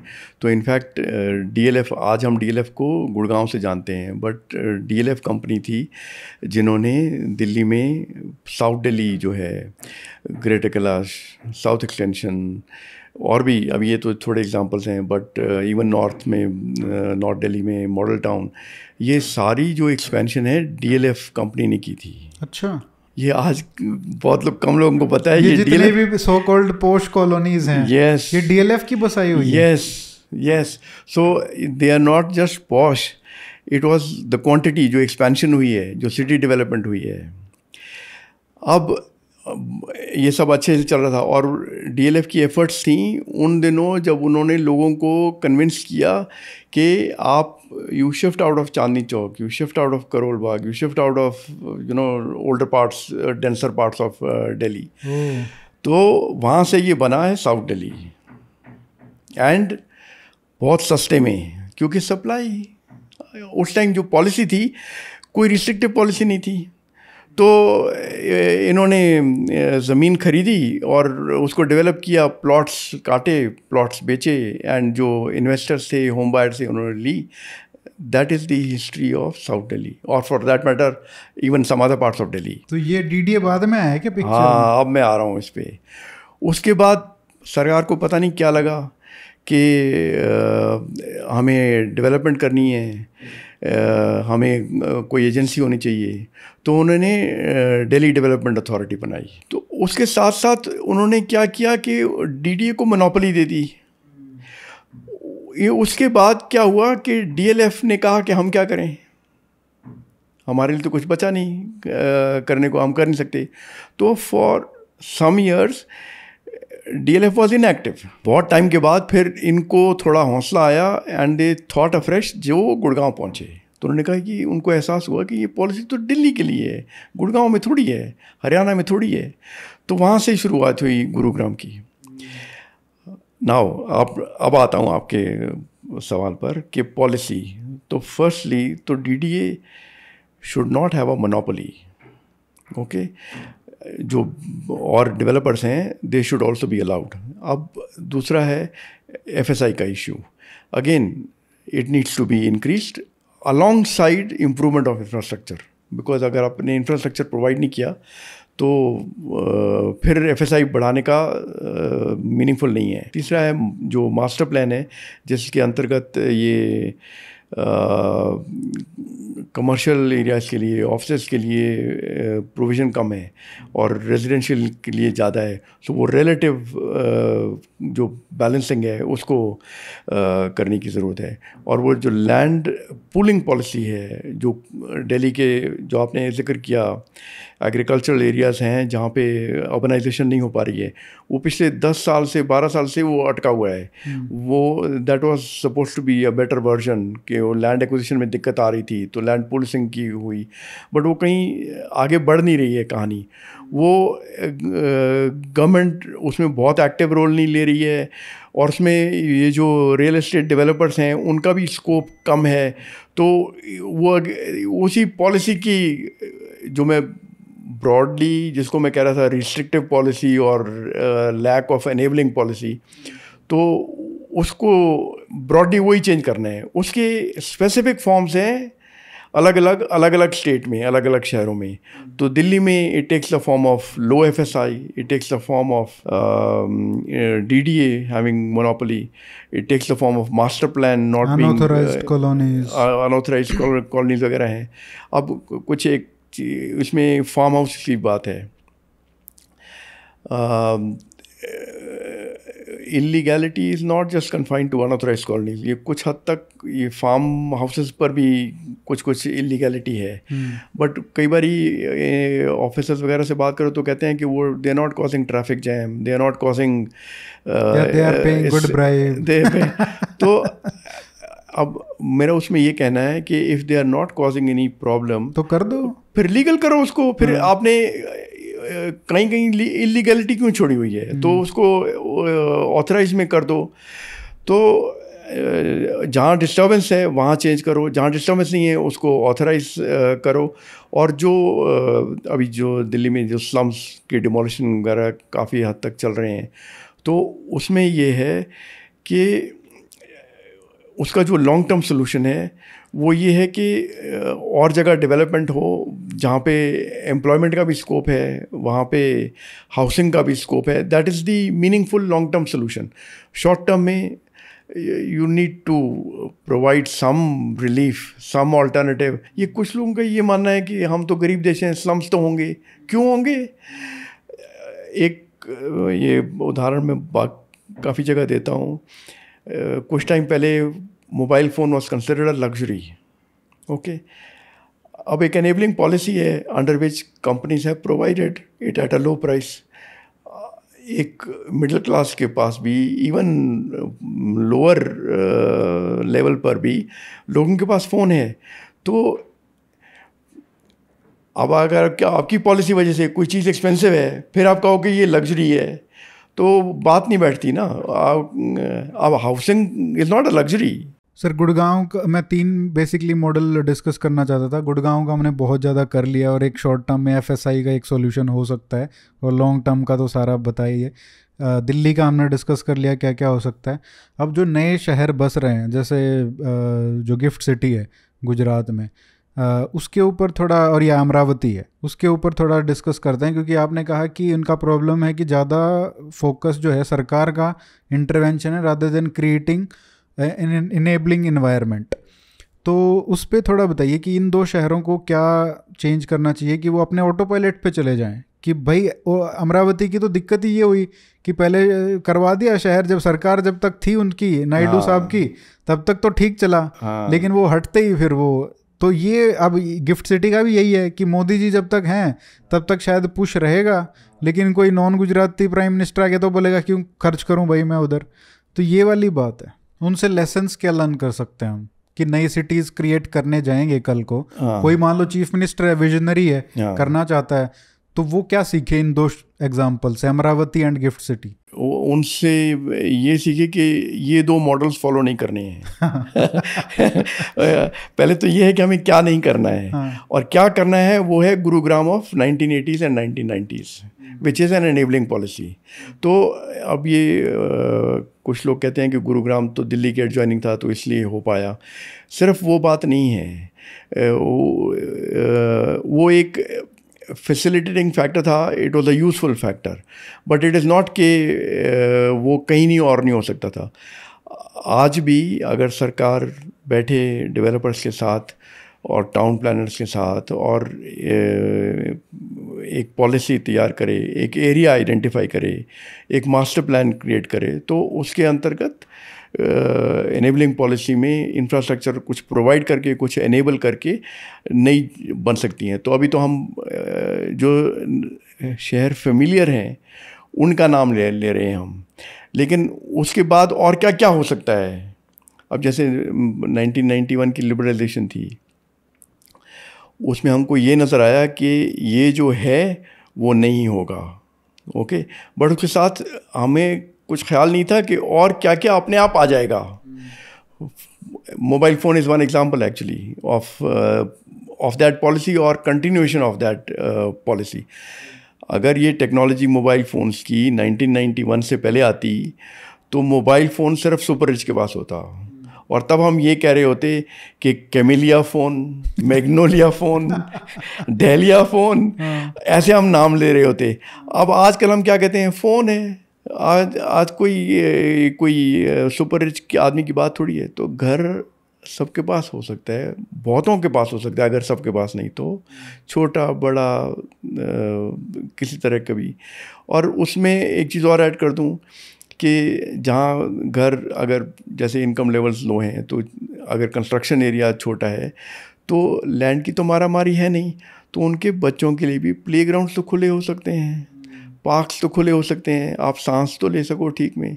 हम लोगों ने अपने दिमाग में बैठा रखे हम पुअर हैं इसलिए कंजस्टेड में रहना तो हमारी किस्मत में लिखा हुआ है, हम तो इंडिया हैं, ये थोड़ी है। जब हमने यूपीआई कर दिया है which is actually an improvement over what is happening in the West, और चीज़ों में भी किया है, तो वो हम घरों में भी कर सकते हैं। इसको प्रायोरिटी बनाना है, प्रायोरिटी नहीं बनी है। तो अब यही है कि कोई सरकार में सुन ले और इस प्रायोरिटी बनाए इस चीज़ को।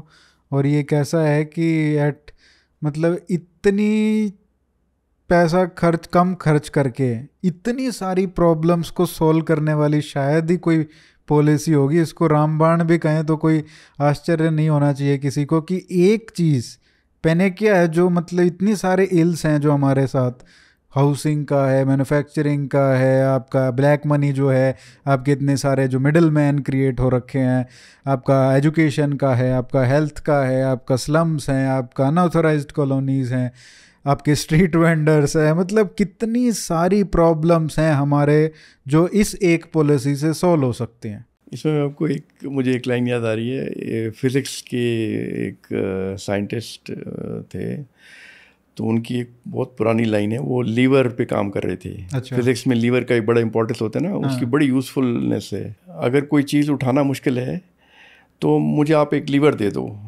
ओके, और लीवर को जितना लंबा करोगे तो उतनी आसानी से आप हैवी चीज़ को उठा सकते हो। ये एक लीवर का सिंपल प्रिंसिपल है। मैंने वहाँ वेट रखा है उस पर, लीवर अगर मैं वहीं से उठाऊँगा मुश्किल है, यहाँ लंबा मैं उसको लीवर को करूँगा तो उठ जाएगा। तो ये पावर है ऑफ अ लीवर, उसका वेट वही है। ये जो इकोनॉमिक्स है और इकोनॉमिक पॉलिसी है, ये लीवर्स हैं। आप मुझे एक लीवर दे दो, मैं उठा दूंगा। बिल्कुल सर, वंडरफुल डिस्कशन, और बहुत अच्छा लगा आपसे बात करके। और बहुत मतलब मैंने जैसे कहा कि बहुत कम लोग हैं जो अब इस टाइप के चीज़ों पे बात करते हैं, लिखते हैं, तो आप रेयर वॉइस हो।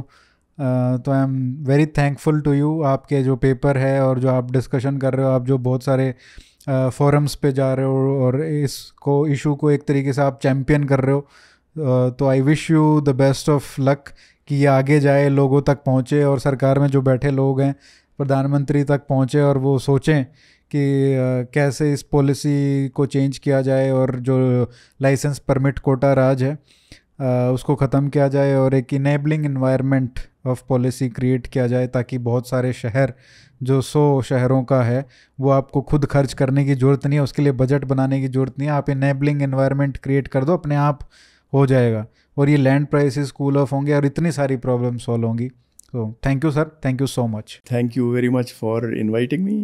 आप थोड़ा ज़्यादा जनरस हो गए in talking about me. That is very nice of you, kind of you, but I hope it is useful, because मुझे भी बहुत बॉदर करता है, क्योंकि जब एक चीज़ का सोल्यूशन है और जैसे आपने कहा कि भाई रॉकेट साइंस नहीं है ये यस तो बिल्कुल सर होना चाहिए, and we hope for the best. Thank you sir. Thank you.